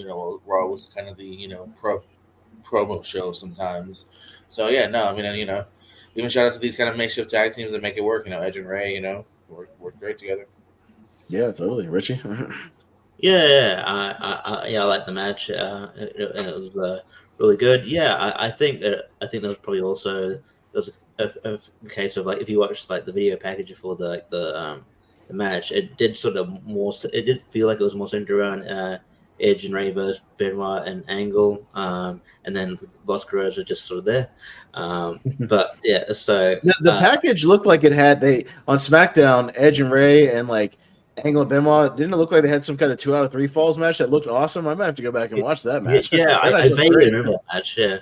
Yeah, that match looked great. I may have to go back and watch that one. Looked good. Yeah. So so I don't know if people were even expecting him to win, but in reality, like Kurt Angle and Benoit are not destined to sort of they're not destined to be the a tag team. I think they would even have they would even have a I'm pretty sure they would have a WWE Championship match at the Royal Rumble in 2003. So in a couple of months, which is really good, by the way. No shock there. But yeah, it's really good. I liked the lasso from El Paso. Eddie didn't really do it that much, but yeah, it looked like it was a really cool submission move. It looked like a Brock block kind of deal, and it was kind of cool. I'm also reminded. I forgot that Kurt Angle wore those goofy tights with the A. He's super Angle. He's super Angle. I vaguely remember that. But yeah, this was a good match. But yeah, I think the crowd did go flat when it was when it was just Edge and Ray and the Los Guerreros. If this happened a few years later on down the track, I think the crowd would go nuts because I think all 4 of those guys were superior. Got way more over than they are now, and that's saying something because they're over now. Yeah, at this point, but yeah, but all 4 of those guys would become bigger stars, or maybe 3 of them. Chavo's there, but I don't know if it's Chavo. He's cool. But yeah, that was a good match. Yeah, that 2 out of 3 falls match happened on the November 7th, 2002 episode of SmackDown. Okay, gotcha. So, all right. I bet. All right, so we move on to what I like to call the time-killing portion of the show. I checked the time code, and it was like an hour and a half into the show. I'm like, wow, we're flying through the show. We're like an hour and a half in, and there's only an Elimination Chamber match. And I did check it again.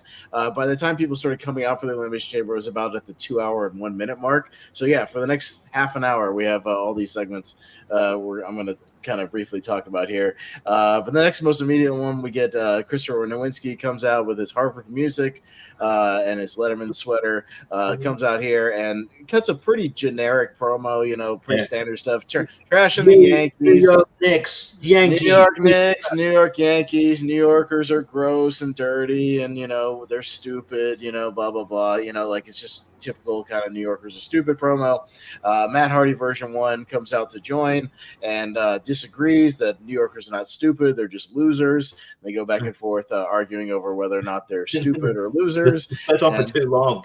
Yeah, this goes on for way too long, and eventually they agree to say it's they're lupid, so they make up that word. But right as they say, who says SmackDown and a Raw guy can't get along, the sirens go off and the free agent Scott Steiner debuts. Or kind of not really makes his in-ring debut, but he kind of, he comes out here still in his gear. So, I mean, he was ready for a match, but he doesn't actually have a match. Comes out here, granted, to a huge pop. He had a great pop there.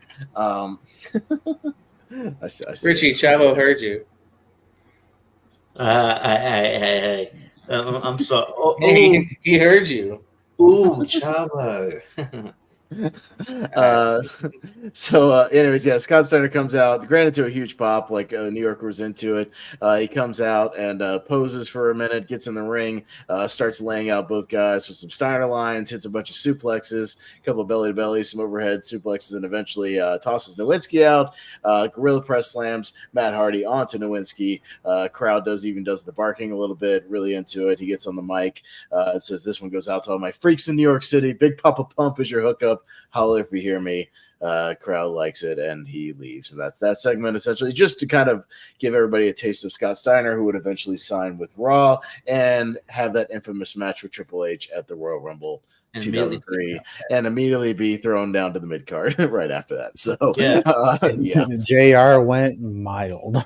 Yeah. So. Oh, is he here? Oh, he's here. Oh, he's here. They ended out a bit, which was interesting. Which was more memorable of the segment for me when I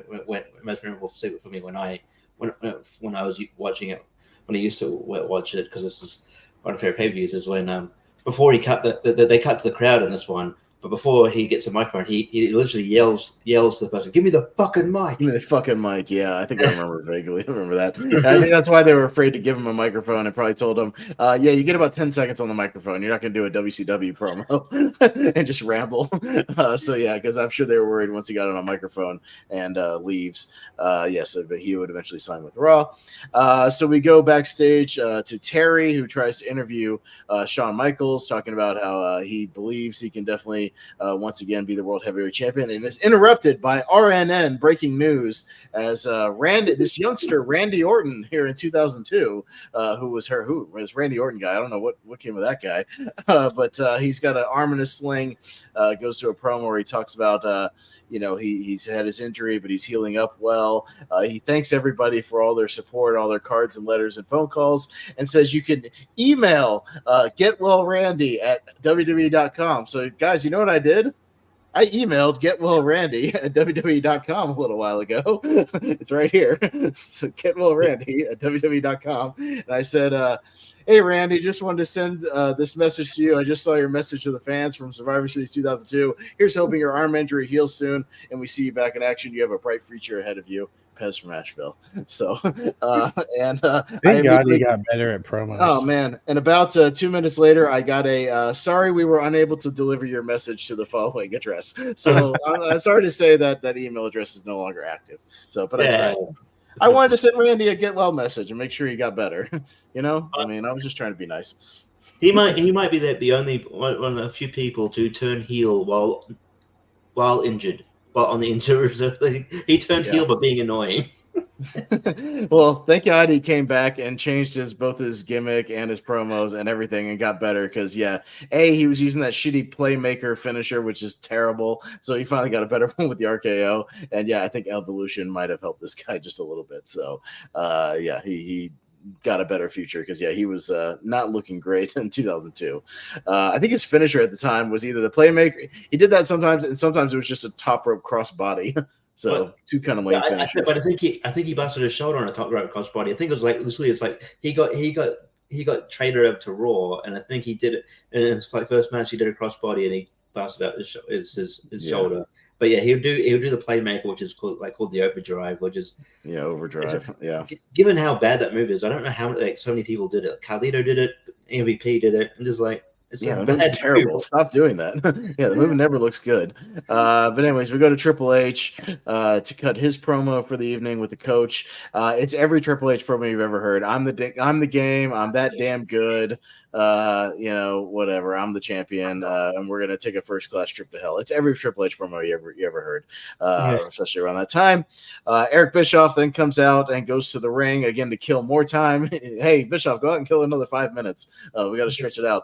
Go out there and explain the rules and explain the chamber, which is exactly what he does. Didn't we have a video package explaining that the whole time? Yep, nope. But he's got to come out. He comes out, starts walking around the ring with a lead pipe. talking about the 2 miles of chain, talking about the 10 tons of steel. He literally explains the rules piece by piece. The guys are going to be locked in these pods with this bulletproof plexiglass, locked in here every 5 minutes. Another guy, blah blah blah. He basically just explained the rules. Talks about how much of a genius he is, and he leaves. At this point, I wrote, "Holy shit! Can we just get to the match already? Jesus Christ!" It would have been so funny, right? If he's like, kind of showing off how like it's bulletproof glass and he's just tapping the glass and it breaks. That'd be funny. Yeah. Oops. It'd be like, did you ever see that? Like when Elon Musk is like unveiling one of the Teslas and he says it's like bulletproof glass, and he throws the rock. The dude throws the rock and it breaks. Breaks everything. Yeah. No, I've that wasn't a bullet, so. He should have just come out with a gun and shot it just to prove it. Yeah, why not? Just shooting live rounds at Madison Square Garden. So we kind of, we get to the Elimination Chamber. We got to get to the entrances first because these also took forever. We start out with the first 4 guys who are going to the pods. Jericho comes out first, along with Saliva, live streaming and doing "King of My World," which also I thought sounded really bad. He sounded bored. It sounded bored. Yeah, it was not good. And he kept going even after Jericho was already in the ring and in the pod. He had to play for like 2 more minutes. So it was really awkward as Jericho's trying to do anything he can to sort of distract people, grabbing the chains and moving around. And he still had to stand there while they finished the song. It was very, very awkward. But everybody else eventually makes it.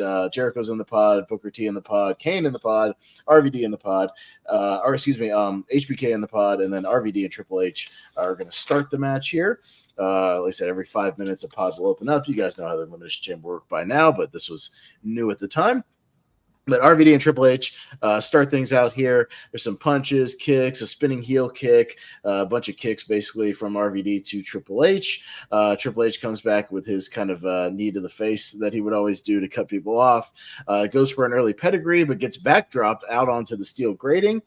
He gets whipped into the chains 4 times, the 4th of which, like I said earlier, breaks the door and almost flies open, and they have to kind of reshut the door.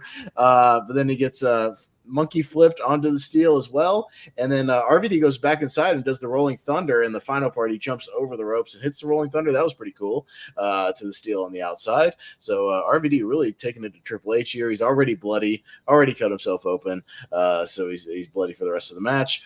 RVD starts to climb onto Jericho's pod as Triple H is down, but Jericho starts to grab his feet and try to hold him to the pod, and then he does a somersault flip onto Triple H onto the steel as well, and then puts Triple H's head into the chains a couple more times. We get a countdown. Jericho enters the match. He's the next one to come out. RVD, though, hits a big spin kick to Jericho and a standing moonsault, so he's still in control here. Hits a big springboard side kick off the ropes.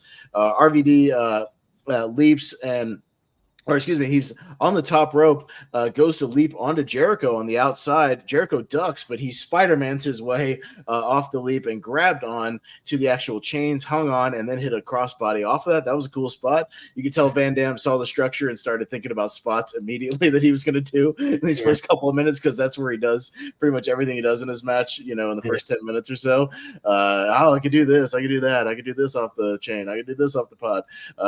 He's having a little fun here doing all this stuff. Back inside the ring, Jericho hits a side suplex to cut off Van Dam, and then they start double teaming RVD, Triple H, and Jericho here, hitting him with a high knee.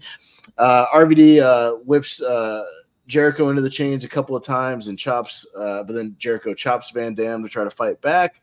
Van Dam fights back with a couple more spin kicks, but Triple H cuts him off with a DDT. Next one to come in after the countdown is Booker T, and Booker T comes in and cleans house and runs wild on everybody and does his spin-a-rooney. There's a nice kind of back and forth sequence where Booker T and RVD are kind of going back and forth, and eventually Booker T hits his big wheel kick on Van Dam. It was a pretty good little back and forth. There's a step over heel kick to Booker T and a big high crescent kick, the one that Booker T would always do to kind of cut off Van Dam eventually. Booker T is able to actually hit the scissor kick on Triple H, but Jericho stops the pin attempt, stops him from eliminating Triple H. And then Van Dam goes up to the top of the pod as Triple H is down. And this is the infamous spot where he didn't have much room once he got up there. They eventually would make the Elimination Chamber much higher, but he couldn't do a jump. Like, he's literally up on top of the pod, and he has like no space to jump. He's just like kind of ducking and basically just has to fall off the pod. And this is a spot where he does the frog splash and infamously crushed Triple H's larynx on this thing when his knee went into Triple H's neck, and that was legitimate. And now props to Triple H. He finished the match. He just later said he was just kind of gasping for air, and it was really hard for him to kind of breathe every time he took a bump. But props to him for getting legitimately hurt and finishing the match. You could tell he kind of would take it easy on him for the next few minutes and weren't doing a lot of stuff with him to kind of give him a few minutes to recover. But once he gets that, everybody's kind of down for a minute. Booker T is able to hit a big missile drop kick off the top rope and pins Rob Van Dam. So Rob Van Dam is eliminated from the missile drop kick. Goes for a cover on Triple H, but only gets a 2. Jericho starts to work on Booker T. Hits the bulldog that he would hit before the lion salt, but he misses the lion salt, and Triple H hits a spine buster. We get another countdown, and Kane enters the match. He starts clearing house of Jericho and Booker T, dominating everybody. He whips Jericho onto the steel, Larn darts Jericho into the chain, and then this is the spot where just out of nowhere he throws Chris Jericho face first right through the plexiglass and breaks it just out of nowhere. It was just like it wasn't built up or anything. It's just like nope, just tosses it right through. Hey, but the crowd popped for it. They liked it. It was kind of unexpected. Jericho gets busted open from that. Inside, Booker T tries to go for a scissor kick on Kane, but he gets low blowed as he hits the ropes by Jericho, and Kane choke slams Booker T, and then Jericho follows it up with a lion salt, and Booker T gets eliminated from the match after that. So it's down to these couple of guys here. Jericho's bloody from the plexiglass. He tries to climb the pod to try to escape Kane as Kane turns his attention to him. But Kane press slams Jericho into the ring. There's kind of a couple of shots to Triple H. There's a suplex to Jericho. Kane misses a big standing elbow. Triple H goes up to the top rope and gets slammed back into the ring by Kane. They're taking very easy bumps on Triple H, by the way, every time he tries to do something. Just again, I think they're trying to give him some time. Jericho hits a missile dropkick to Kane, and our final participant finally enters. Shawn Michaels comes in, starts firing up on everybody, hits a backdrop to Jericho, and then he hits a flying forearm to Kane, and then he gets whipped into the turnbuckle, does his little upside down bump into the turnbuckle. Kane starts to take back over. He choke bombs Jericho, then he choke slams Shawn, he choke slams Hunter, then choke slams Jericho, just laying out everybody with choke slams. But then he turns back around into a sweet chin music from Shawn Michaels, and then Triple H pedigrees Kane, and Jericho hits a lion salt, so a bunch of finishing moves to Kane, and they eliminate him. So the Big Red Machine is gone now. It's down to 3. It's down to Jericho, Triple H, and Shawn Michaels. Shawn Michaels gets clotheslined over the ropes onto the steel, and then gets thrown into the chain a couple of times. Shawn's bloody now. Everybody's bloody. There's a 2-on-1 as Jericho and Triple H are kind of working over Shawn here. He gets raked into the chains, gets his head into the glass. He tries to fight back, but is unsuccessful. Tries to throw Jericho into the chains. He goes for a pile driver on Chris Jericho, but he gets backdropped onto the steel. Back inside the ring, Triple H takes over. But Shawn's able to fight back with another flying forearm and a kip up, but then he gets bulldog and lion salted out of nowhere. But Shawn kicks out after 2, and Jericho can't believe it. He whips Shawn into the ropes, but Shawn gets up on the top rope, hits a standing moonsault off the top, kind of one of those standing ones into the pin, sort of the 1-2-3 kid spot, but only gets 2 on Jericho. And then Jericho hits DDT to Shawn, and he tries the walls of Jericho, but is unsuccessful. Jericho Triple H start to fight over who's going to take out Shawn Michaels. There's a face buster to Jericho. And then on the outside, Triple H goes for a pedigree, but Jericho counters into the walls of Jericho. But as he's got Triple H in the walls of Jericho, he eats a switch in music as well and goes down for the 3 count. So it's now just down to Shawn Michaels and Triple H pretty predictably, because they were feuding at the time, but still, those guys always beat the hell out of each other. So they go toe to toe. They're both bloody. There's a spine buster to Shawn Michaels for a 2 count. Shawn Michaels once again gets backdropped onto the steel on the outside. And then on the outside, Triple H pulls Shawn into a catapult position and catapults him through the plexiglass. So Shawn goes flying into the plexiglass, breaks it into a bunch of pieces. Crowd, he goes crazy for that spot as well. Puts him in the ring, but only gets a 2 count. Both those guys back up with right hands. Shawn eats the face buster, and then once again goes over the ropes to the steel. Triple H tries a pedigree on the outside, but Shawn catapults him into the chains as well. These guys going back and forth here. Shawn on top hits the flying elbow drop off the top of the pod, which I didn't know if they would still go through that spot, given the fact that Hunter got hurt legitimately from a top of the pod spot. So they still did another one, which was a little scary. I was worried for Hunter at that point. But Shawn's able to hit a pretty perfect elbow onto him. But he doesn't go for the cover. He starts to tune up the band. He wants to go for Sweet Chin Music. Triple H blocks it and hits a pedigree, but Shawn's able to kick out after the pedigree, much to the crowd's delight, able to kick out of that. Triple H is arguing with the ref. He goes for another pedigree, but gets backdropped, and then Shawn tunes up the band, hits Sweet Chin Music, gets the 3 count. The crowd goes absolutely bonkers and ballistic for this, probably not expecting him to win. And Shawn Michaels is your new World Heavyweight Champion and wins the first ever Elimination Chamber. So great match here. Really good drama. Shawn always great at the drama, especially at the end right there. But yeah, pretty a lot of cool spots, a lot of good stuff. Pretty memorable match. Jacob, what'd you think of this one overall? The very first Elimination Chamber. Yeah, I thought it was really, really good. I don't think there's been many chamber matches that have come close to this one. I thought it was, spaced out really well with the eliminations. I like when they have eliminations like before everyone is in the match. Like you don't need to wait for all 6 people to come in before you have eliminations. It's okay to have an elimination like 15 minutes into the match, especially if they're coming out every 5 minutes. Well, RVD had exhausted all the spots, so it was time to right. So he's like, all right, well, I've done all my stuff. Yeah. Time to go. Take me out now.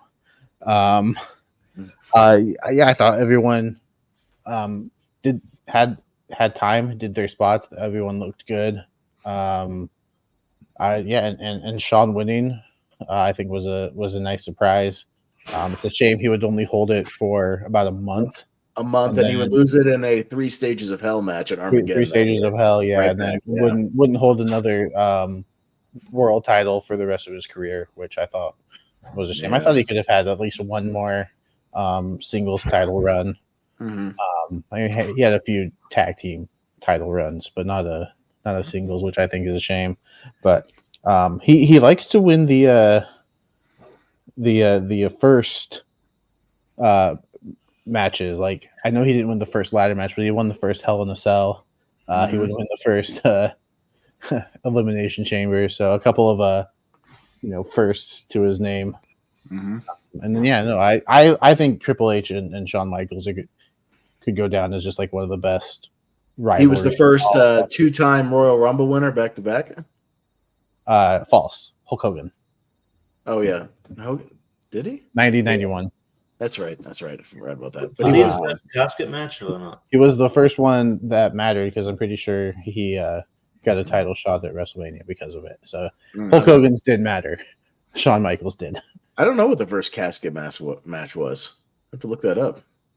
No, there was because he had one. No, there's more before him. There were Yokozuna. I think they had one. Yeah. No, I think Triple H and Shawn Michaels had a great rivalry. I don't think it would end until Bad Blood 2004. Like they weren't feuding the whole time, but it would continue.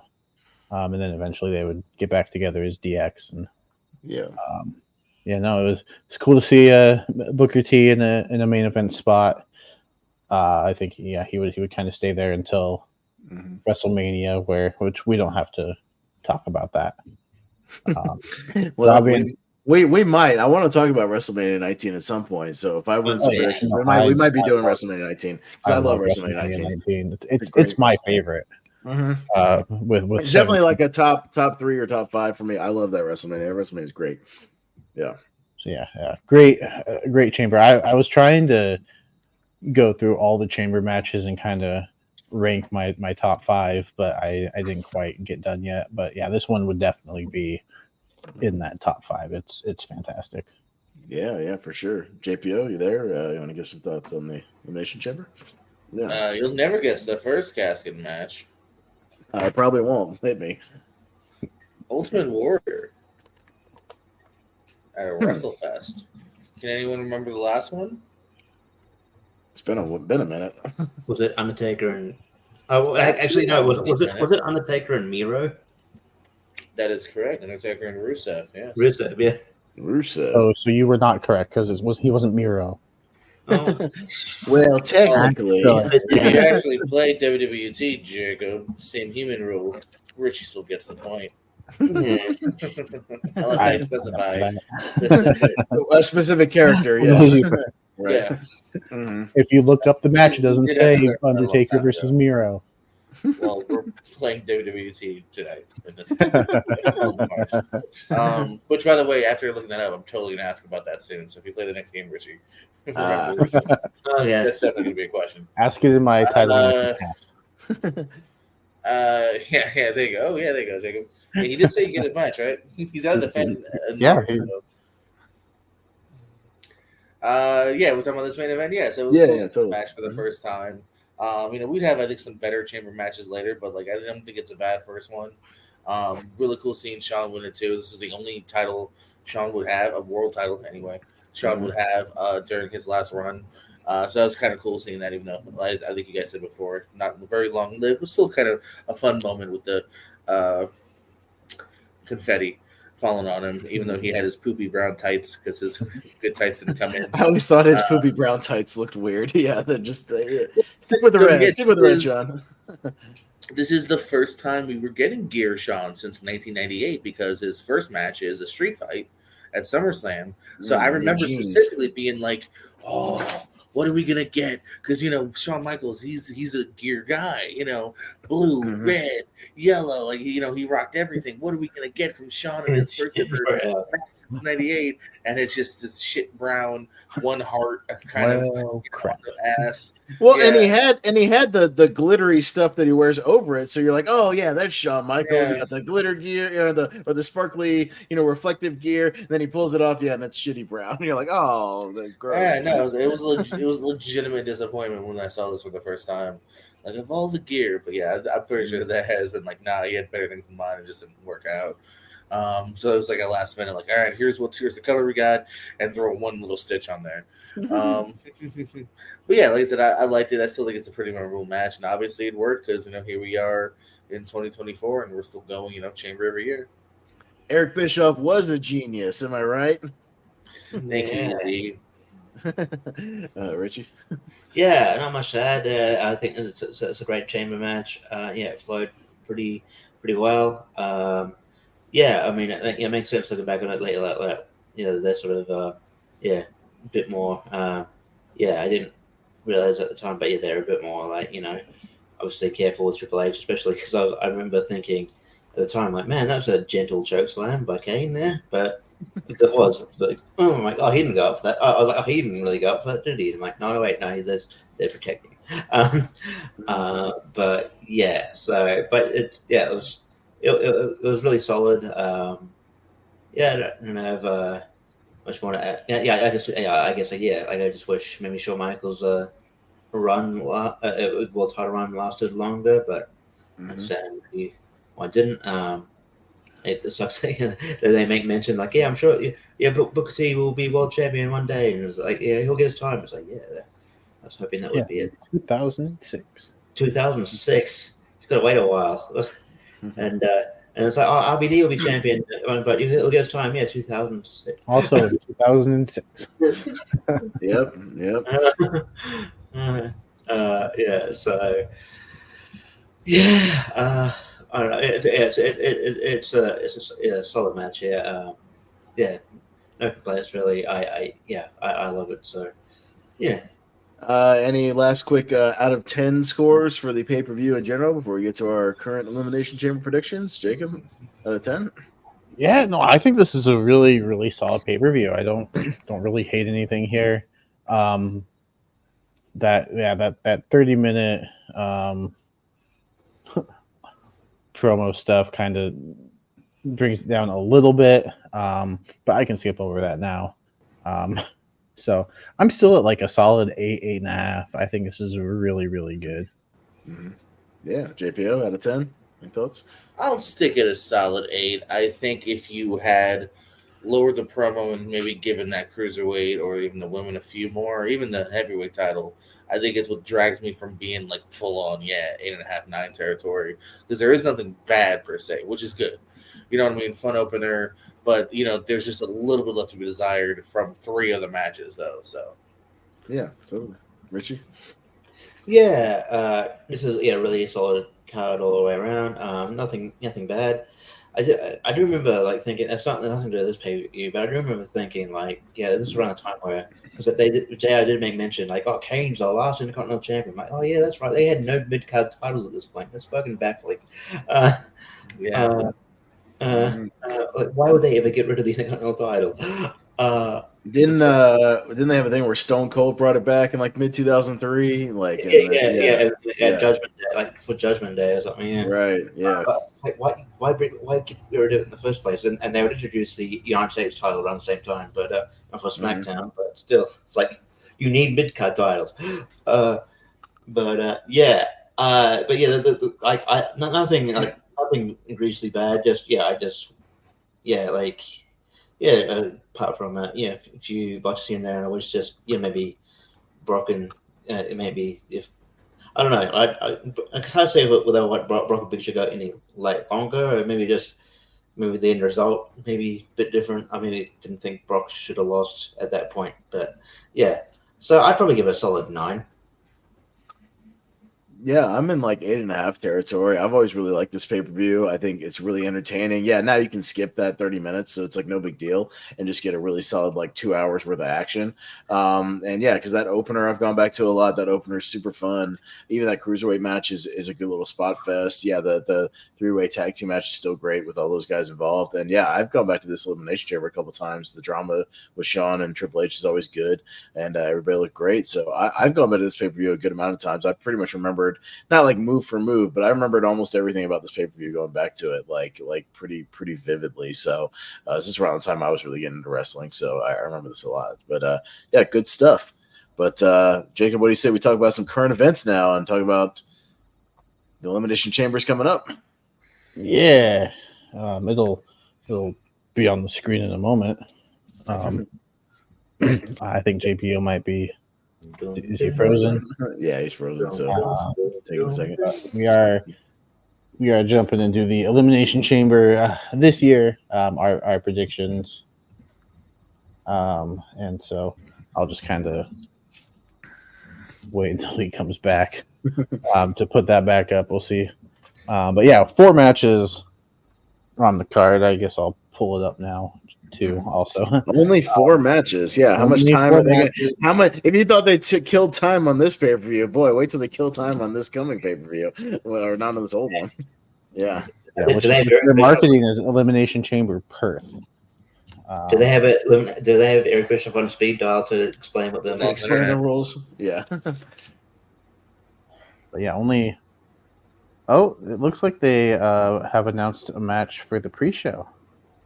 Why the pre-show? Why not just add something to the main card?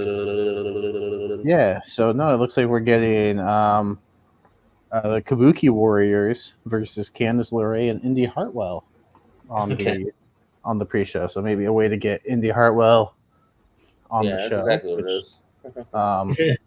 But on a pre-show, you could. If he's Australian, you could put it on the main card. I don't know. No, I get it. You still want if it's full, it's full. Plus, also, she really doesn't deserve a title shot anyway. But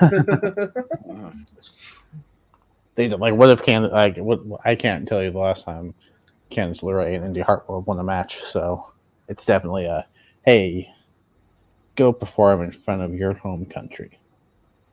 But do you have a graphic for that one, JPO? No, I know that was a thing. No. Okay, so we'll kick off with that one then. I think it's going to be pretty safe across the board that we're all going to go with the same team. But JPO, who do you got?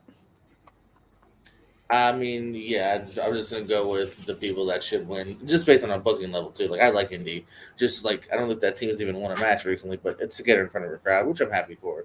But Right. Kabuki Warriors, Wookie. Kabuki. Yeah, Kabuki. Richie. Yeah, I don't. They haven't really set up Indy or Kansas as a threat. Don't really. They're a bit hot and cold on the tag division in general. On the tag they division. did win a tag team match back in January. So Okay. Okay, so they've earned their shot. How could I forget? So yeah, look, this is not like a Cedric Alexander Buddy Murphy thing. If you remember that, where I'm like, yeah, they built him up pretty good. He's probably gonna win the title. So no, this is just a match thrown together. So Kabuki Warriors for sure. Yeah, awesome. Same. Yeah. There's not much to add there. Yeah. It's a pre-show match. What are you gonna do? Ditto. Yeah. All right, I'll just get go to the on main it. card. Time to fix it. You try to That's make my it. thing on graphic.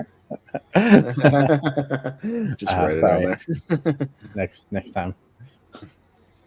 All right, but now with the real graphics, JPO, take us away. I will say I'm actually happy there's a pre-show because otherwise I find those pre-shows boring. So I think it's a good way to get another match out there too, especially now that we're doing such short things because we only have 4 matches to discuss, my friends.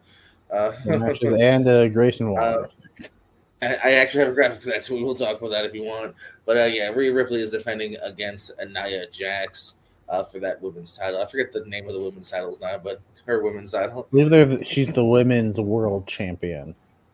And the other one is what, the women's U.S. country I think champion? it's I think it's just a women's championship. The women's universe, in case there's other females out there in the universe. I was saying, it does technically make the other titles sound lesser when you say it that way. That's what I'm saying. Yeah. You know? The Broad Championship. It's women's world, and then the Dames Championship. The Jezebel Championship. Yeah, right. But yeah, we'll do tournament fight style. We'll start with me, I guess. Yeah. And yeah, I just they kind of choreographed. I feel her versus Becky. Spoilers, where I'll probably go with that. So I gotta say, our girl Rhea, she's not losing. Plus, she's not losing before Mania, even if they hadn't choreographed it. And I think it's just give Nia a nice big time match, her first big time match. I feel on pay per view. So. And I guess what Richie said, she also was born there. So that also could definitely be a reason why they kind of put this in for tonight. So I'm actually kind of looking forward to it, too. I think this is the kind of right opponent for Nia. Hopefully make her shine. So, yeah, Rhea Ripley gets the title. Richie? Yeah, I mean, I think it should be all right. I'm always worried about, Nia matches. But, she had a decent match, a little while ago against Becky, which is surprising. And she actually looked, Becky made it, but yeah, I probably give more credit to Becky there. But then, she was meant to look good. Yeah, we look strong. So yeah, and Rhea's a good worker, so I think it could be good. I don't know why. She's definitely made it look like Joker here, Rhea. I don't know why, but it's an interesting makeup there. But anyway, yeah, I don't know. Yeah, there's no way. I don't think Rhea's. I mean, if this was Vince, if Will Stewart and Vince WWE,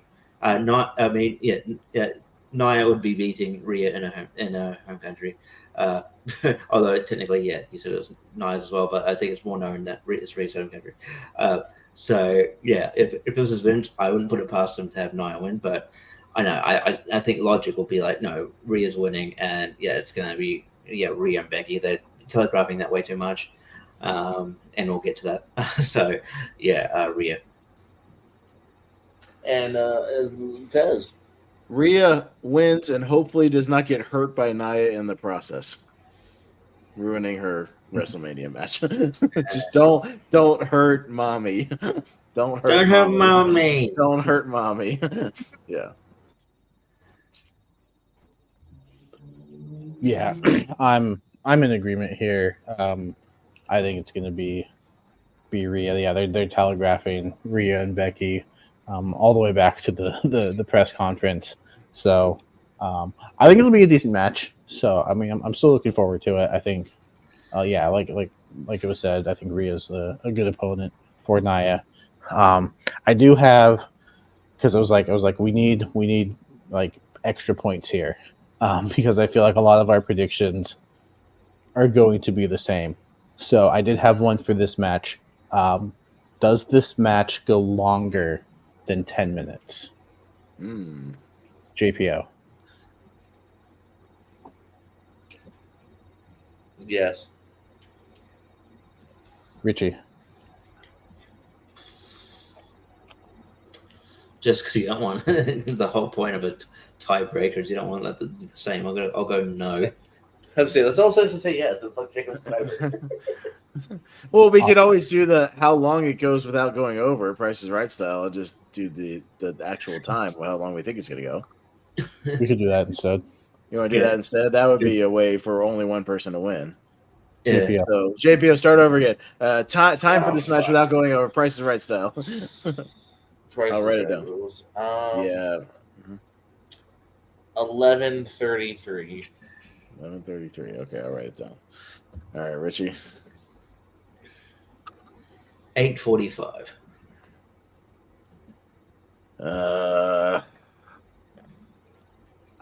10 minutes even. $1. Yeah, yeah. Go for the $1, Jacob. Under 8:45. Without going over. No, because I think it's going to. Oh. This sucks because I'm kind of in the JPO range. You'd say 11:34.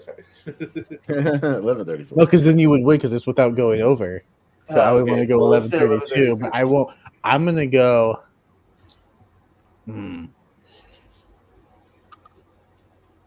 Shoot. So stop. I'll go 12 minutes even and hope it's just a little bit longer than what JPO said. Fucking 20 seconds over, dude. No, because I'm giving myself. If I wanted to be a dick, I would have won 11:32. Because then it's like you would have to be exact. You still got some time because I went 10 and you went 11:33. There's a minute and a half in there where if it ends in between there, I lose and you win because you're closer without going over. So there's still a gap. We all have. There's a gap between. There's a gap in between each one, but we all have the same kind of range. It's like 8 to 12, like something like that. I'm giving myself a 27-second window, so really I'm only hurting myself. Your tag team championships are on the line. Damian Priest and Finn Balor of the Judgment Day taking on. Do they have a name? I think they called themselves the Catch Republic. Yeah, the new Catch Republic, which is a dumb name for a Brit for two Brits. I think I'm just going to call them British Strong Style. What's wrong with Catch Republic? I don't know. I don't know. It's fine. Back up while you're shitting on it, Reggie. Catch Republic. I feel like. Anyway, I don't know why they couldn't just be British Strong Style. Anyway. Wow, I don't think that's a much better name anyway. Pete Dunne and Tyler Bate is who we're talking about. Richie? Always narrowing down on one of my takes. Anyway. Because I don't get them sometimes. I don't get them. Well, I think they're building up to the Judgment Day to do something with R-Truth. Probably The Miz, I'm guessing, unless like R-Truth brings out something else. This is something weird, like he convinces fucking Jordan Devlin or whoever, JD McDonough to be part of it, which that'd be weird. But I think it's just Miz. But yeah, so as much as I think. Catch Republic or British Strong Style, whatever you want to call them. I think they could be the tag champions eventually. I think it's great that Pete Dunne is Pete Dunne again. I think that, at this point, I think it makes more sense storyline wise to go with Judgment Day. Got one for the Judgment Day, Pez. You know what? Fuck it. I'll break the mold. I'll take the underdogs here. I'll take Tyler Bate and Pete Dunne to pull the upset and make some new stars going into WrestleMania. They're NXT guys. Triple H likes NXT guys, so let's give him the upset overseas in Australia because Damien still has the money in the bank. You know, Finn is still Finn. You can still do the thing with R-Truth and them without the titles. Fine. Like, let them do that without the titles. Let's build up a new team here. Maybe have them go against DIY or something and have a banger of a match at WrestleMania. So why not? Make some new stars here. I'll break the mold, take the fucking bold prediction, and go with the upset. Why not? Jacob Barber. I don't hate that. Like if they win the titles, I'm all for that. If everything else is super predictable, I'm going to take this one to be the unpredictable one, and maybe they pull something here and surprise everybody, at least with this. Maybe. Yeah, and I would be pleasantly surprised, and I would not hate it at all if New Catch Republic won the titles. So yeah, I think Bate and Dunn are really good workers, and yeah, heading into WrestleMania, it would be pretty cool to see what could happen. Maybe that's your multi-man match instead of doing the tag team showcase. They just throw 4 teams in there that can just go work really well and just go. DIY, Creed, insert another 4th team. There's too many. There's too many to narrow it down. Isn't AOP back? I feel like we're heading towards like a 6-man. I don't know that they've done that yet. With Street Profits and Bobby Lashley. Street Profits and Bobby Lashley, yeah. But yeah, no, I'm gonna go Judgment Day just because of I think this could be leading towards like an R-Truth tag team title win at WrestleMania. The smart bet would be The Miz, but I think the more fun thing to do would be for R-Truth to team with his childhood hero, John Cena. But I think The Miz makes more sense and is more logical. I'm gonna go Judgment Day, but yeah, I'm calling this as I'm predicting right now that this is match of the night. I think this is gonna be my favorite match of the night. Calling. Well, with only 4 matches, they'd be stupid not to give him at least 20 minutes and just let him throw down. Yeah, that's also why I don't think 9 reasonably less than 10 just because there's fucking 4 matches. So at least go over 10. Yeah, we could get a rock. We could get a rock segment. Rock could be there and take up some time with a segment of something. I will forget. We still got that. Well, we'll talk about the Grayson thing in a second. That could be just attached to that. That's what I mean. Like they could have a long segment of something. Yeah, in the middle of all that. No, yeah, just to put some time. I got a feeling that Waller segment's going to be a tight 20-30. Yeah. Yeah. Mm-hmm. JBO, what you got? Oh yeah, I forgot I'm hosting this segment. Someone call on me. Oh, I got you. Yeah. No, actually, you're not that bold anymore by yourself, Pez. I'm going to agree with you. I'm going to put the titles on Dutch and on Butch. Wait, fuck, it's not Butch anymore either. That's why. See, Triple H is high on him. He's giving him a push. He gave him his old name back. He likes him, so he's doing the right thing. Yes. I see a world where, like you said, everything else is maybe a little predictable. This is the one you can have a little fun with. Have a nice pop for these two getting their first big titles in the WWE. Plus, I think it's time to take the titles off him. I think it's time to take the title off Priest because that way he now has he can focus on the briefcase. I think it also leads more into maybe these two fighting at some point. I think Priest and Baylor's a future feud we're going to see sooner or later. Maybe when Priest has the title, maybe if Priest doesn't get the title, it's a feud. One way or the other, I think we're getting a Priest and Baylor feud down the line. Plus, like we've already said, everyone has kind of said it. Maybe an R-Truth match at Mania. Well, you got JD McDonough, you got Dominic there. Put Dominic in there, put Cena in there. 6-man doesn't need to be for the tag titles, even if it is just R-Truth and Miz. Doesn't need to be for the tag titles. It actually kind of makes sense for it not to be. I also agree. Like, let's actually have some fun with this one. Yeah, this is the match to swerve on. Yeah, if you're gonna do any of them, yeah. Me and Jake are doing. Dang it! R-Truth deserves a title. One more title run. Dang it! That's the only reason. That is the only reason. Yeah, because I do think there's a very simple, easy tell of just R-Truth getting a title, and that's a big pop too. But we'll see. And then this one's just to hear, just because it's being advertised. The Waller effect, him interviewing Cody and Seth. I don't know if it just won't go on the horn. Jacob, any kind of ideas? The Rock interferes or? Yeah, no. I think this. Either The Rock comes out and it is part of the segment, or Cody and Seth call them out for a tag team match on night 1. Yeah. Richie, any thoughts?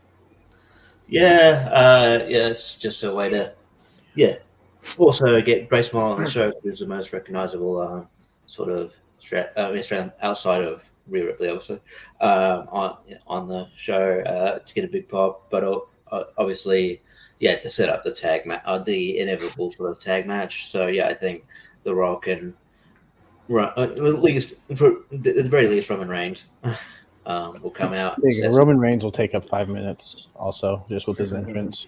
Yeah. That's your pee, grab a soda time. Yeah. So.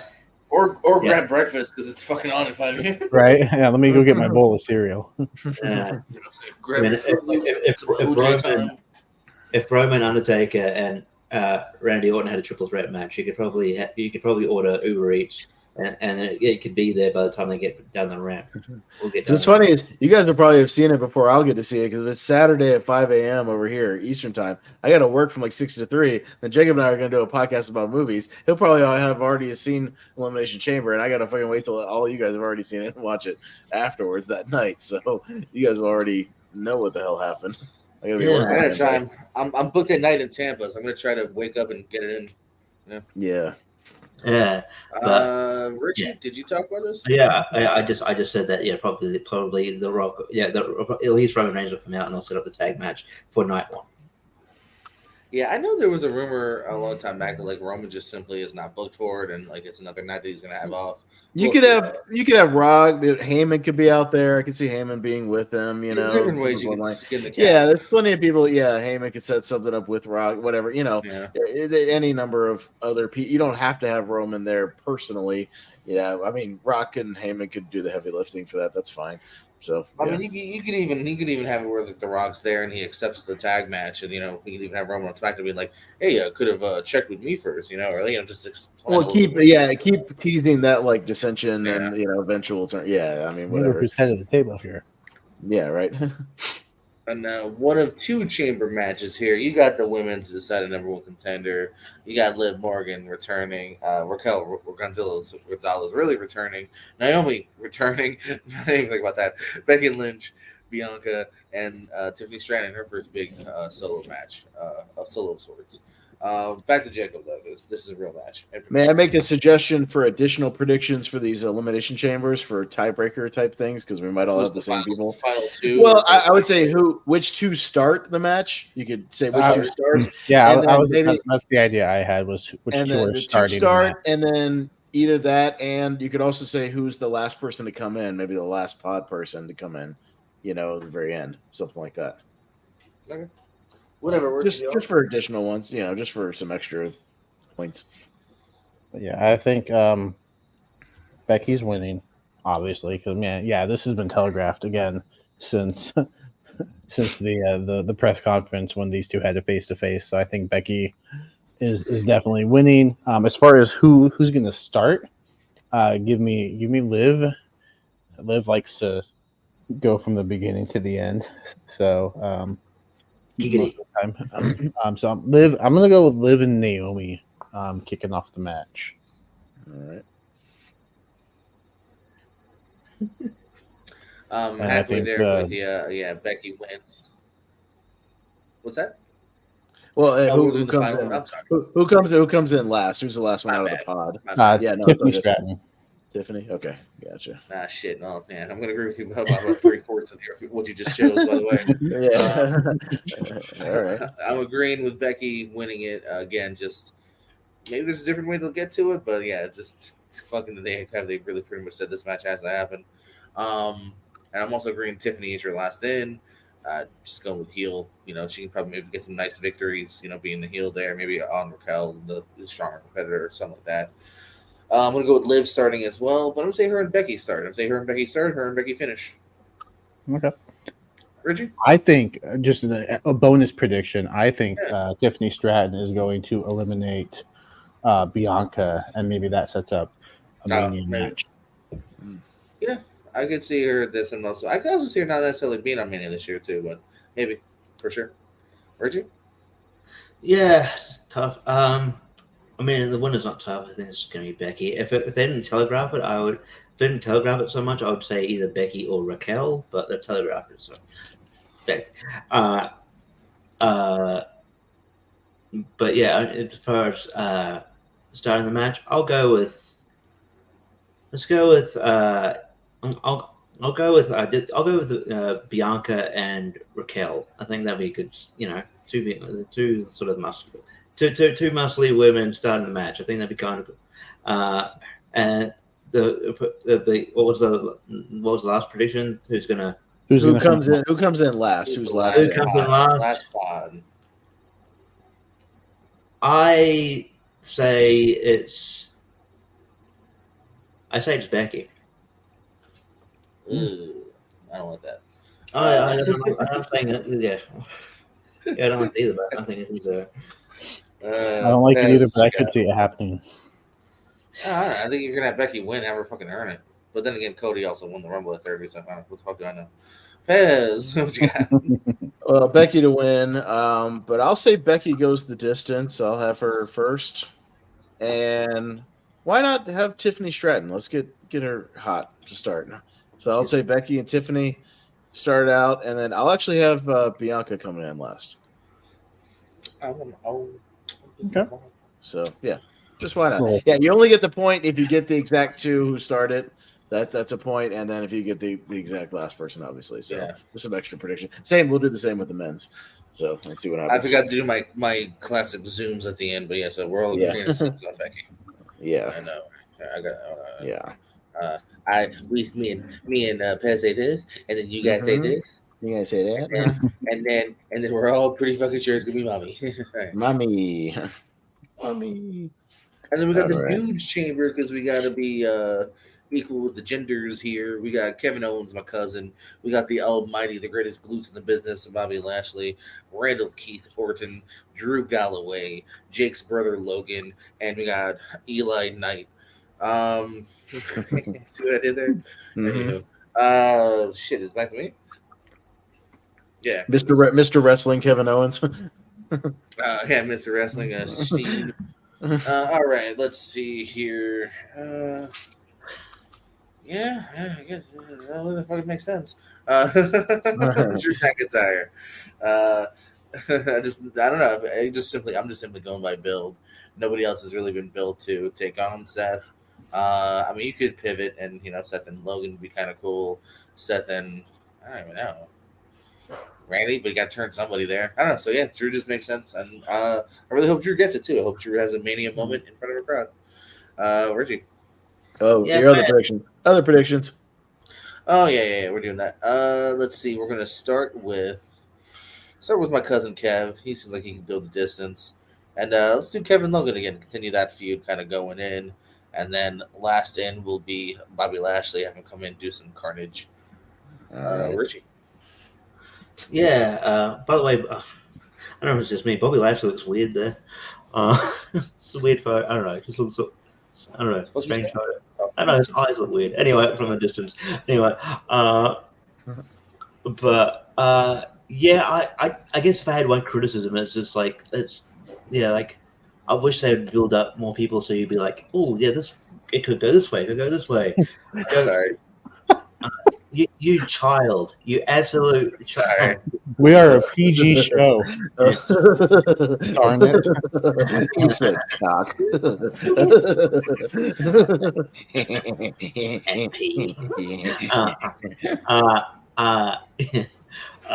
Yes. I mean, I know I get stuck on the brand thing, but look, there was only one Raw guy in this whole match, and but went for a World Championship. Oh, this is all SmackDown fuckers, isn't it? Yeah. No. Yeah. It's only one Raw guy. It's 4 sets title, right? Am I right? Yeah. Yes. It's so weird. So it's weird. So it's true. He's re-signed. I think he has. They just haven't announced it yet. So yes. No, I think it's just like MJF. I don't see them giving Drew this push if he hasn't re-signed. They're not going to risk him. Yeah, even if they don't plan on him winning, I don't know they're giving him this push with him going in 2 months. No. He ain't going. I don't think he's going to go. Drew's winning. and he's facing Seth. As far as people starting, I will say, let's say LA Knight and Kevin Owens, and so the person who I think will be last, I think because it's like a chicken shit heel thing to do, I think it will be Logan Paul. Fuck me. I was gonna say that. Well, you can keep or change your predictions now, Pez. What you got? Well, no, I mean, I'll still take Drew. I'll slightly change the other thing. I'll say LA and Randy. And then but I was also going to take Logan just to be a little shithead for a while and come in last and think he's going to win it easily because he's in last. So, yeah, I'll also take Logan to come in last. Well, I'm also going Drew. Oh, you're here. Sorry. I'm also going Drew, but I'm also going Kevin Owens and LA Knight to start the match. But I think Drew comes in last and wins. I think it works better when it's a heel. It kind of comes in and just kind of cleans up and gets his title shot. I could see Randy winning, and then maybe Drew gets himself in the match somehow. But I think the safe bet is Drew and Seth at Mania. Do we all also think that the women's chamber is going to open and the men's chamber is going to close the show? Yes, pretty much. Yeah, I think for them. I mean, I hate to because it sucks for the women, but I think for the most part, if there's like a women's Royal Rumble or a men's Royal Rumble, or women's chamber or men's chamber, most of the time it's going to be the men closing. I don't know. I mean, I think we're hopefully going to get to a point. I could definitely see if just at some point it'd be the opposite. There's been years where last year's Rumble, the men opened. Well, yeah, I'd like to get to a point where I would like to get to a point where it's a bit topsy turvy, but it feels more one sided than the other. Still, Huh? I was agreeing with you. Yeah, okay. I think it's the women. I think this is how the show goes. I think you have the women, then you go to the tag team, and then you go to Rhea and Nia. We have the Grayson Waller effect, and then we have the men's chamber. I think that makes sense. And so women dudes. Women's dudes, women's top show. All right, guys. Next up on TNA, do you have Brian Myers and Eddie Edwards or Kevin Knight and Kushida? Richie. I'll go. Is it, what are they called? The not network. The system. The system. Yeah. I like how you said that, and I still don't know what team you're talking about. Edwards and Myers. Pez, what do you got? I'm not writing it down. Jacob, what you got? Kushida and Knight. I'm gonna go with Edwards and Myers. Simon, gosh, did you guys know he's with TNA now? Are we really doing this at the 2.5 hour mark of the show? All right, are we really doing this? Probably Alexander. Alexander's winning. Let's go PCO. Pushing PCO. I'd go Vets. Grizzled Young Vets, yeah. He's a Grizzled Young Vet. MK Ultra versus Decay. Decay. I said Ultra gets it back. This is gonna be a good one though. Mustafa Ali versus Saban. I'm gonna go Ali. I'll go Saban, but I'm torn. I'm gonna say Saban just because they've already did the thing with Leo Rush where he came in, beat him, then lost the title back to him. So I don't know if they're gonna do it again with Ali. Giselle and Jordan. I can see Giselle winning. She's dating Scott D'Amore, so I think Jordan's gonna win now. Oh, she dating Scott D'Amore. Yeah, and Moose and Shelly in the rematch. I want Shelly, but I think it'll be Moose. Yeah, sadly this is the most obvious one. I just don't think they're gonna take it off Moose, who just got it. It seems like very much a rematch. They have a rematch to kill time. And that's your TNA predictions. All right, and those are our predictions for the Chamber for TNA. Let's run down the GCW show on Saturday. Do you have Christian or Tony Depp? All right, we'll just mute JPO so that doesn't happen anymore. JPO, where can the people find you?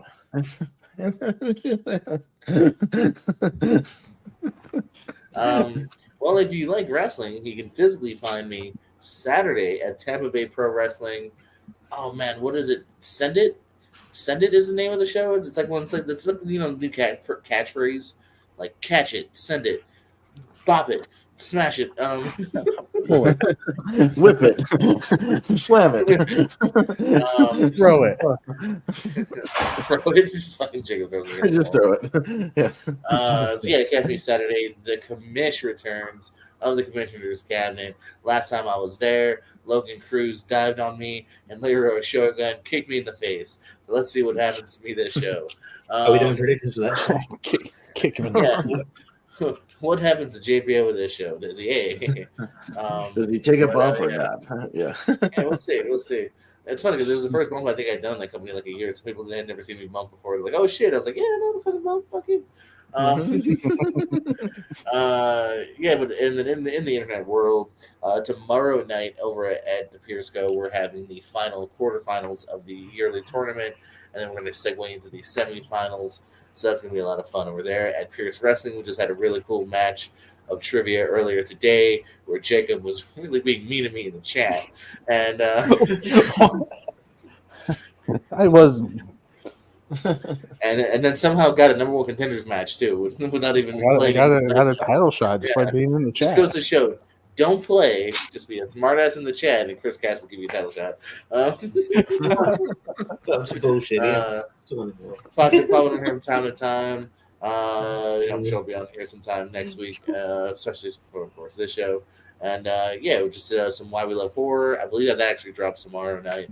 And Seen and Heard, we just signed up for. I believe we're taping that. Is that live or are we pre-taping that? That'll be live. Yeah, it'll be live. Right, so that's like next week, I believe. Wednesday night at Wednesday, 9. Yeah. Mm-hmm. So wish me luck in that. I like doing those a lot. So yeah, and other stuff. The countdown, maybe in 5 minutes, maybe another day. I don't know. We'll talk. Yeah, let's talk. We were planning on being done 45 minutes ago. So maybe no countdown today, unfortunately. Yeah, it's all good. But catching up on that in the future. Yes, talking 2003 movies. You can, catch me on all the spaces. You can catch me on Tournament 5, J-Rank. I'll be on the Tournament 5 tomorrow doing the last of the championship. 200 celebration. Uh-huh. Yeah, the championship round. Yay. So I'll be on that. I am also on the Seen and Heard tournament where I'm gonna lose to either Jeff Snyder or Jeremy Paul. Jeremy Adams. Yeah, I feel like I have really good confidence in myself. But it could fall my way. But anyway, I'm realistic.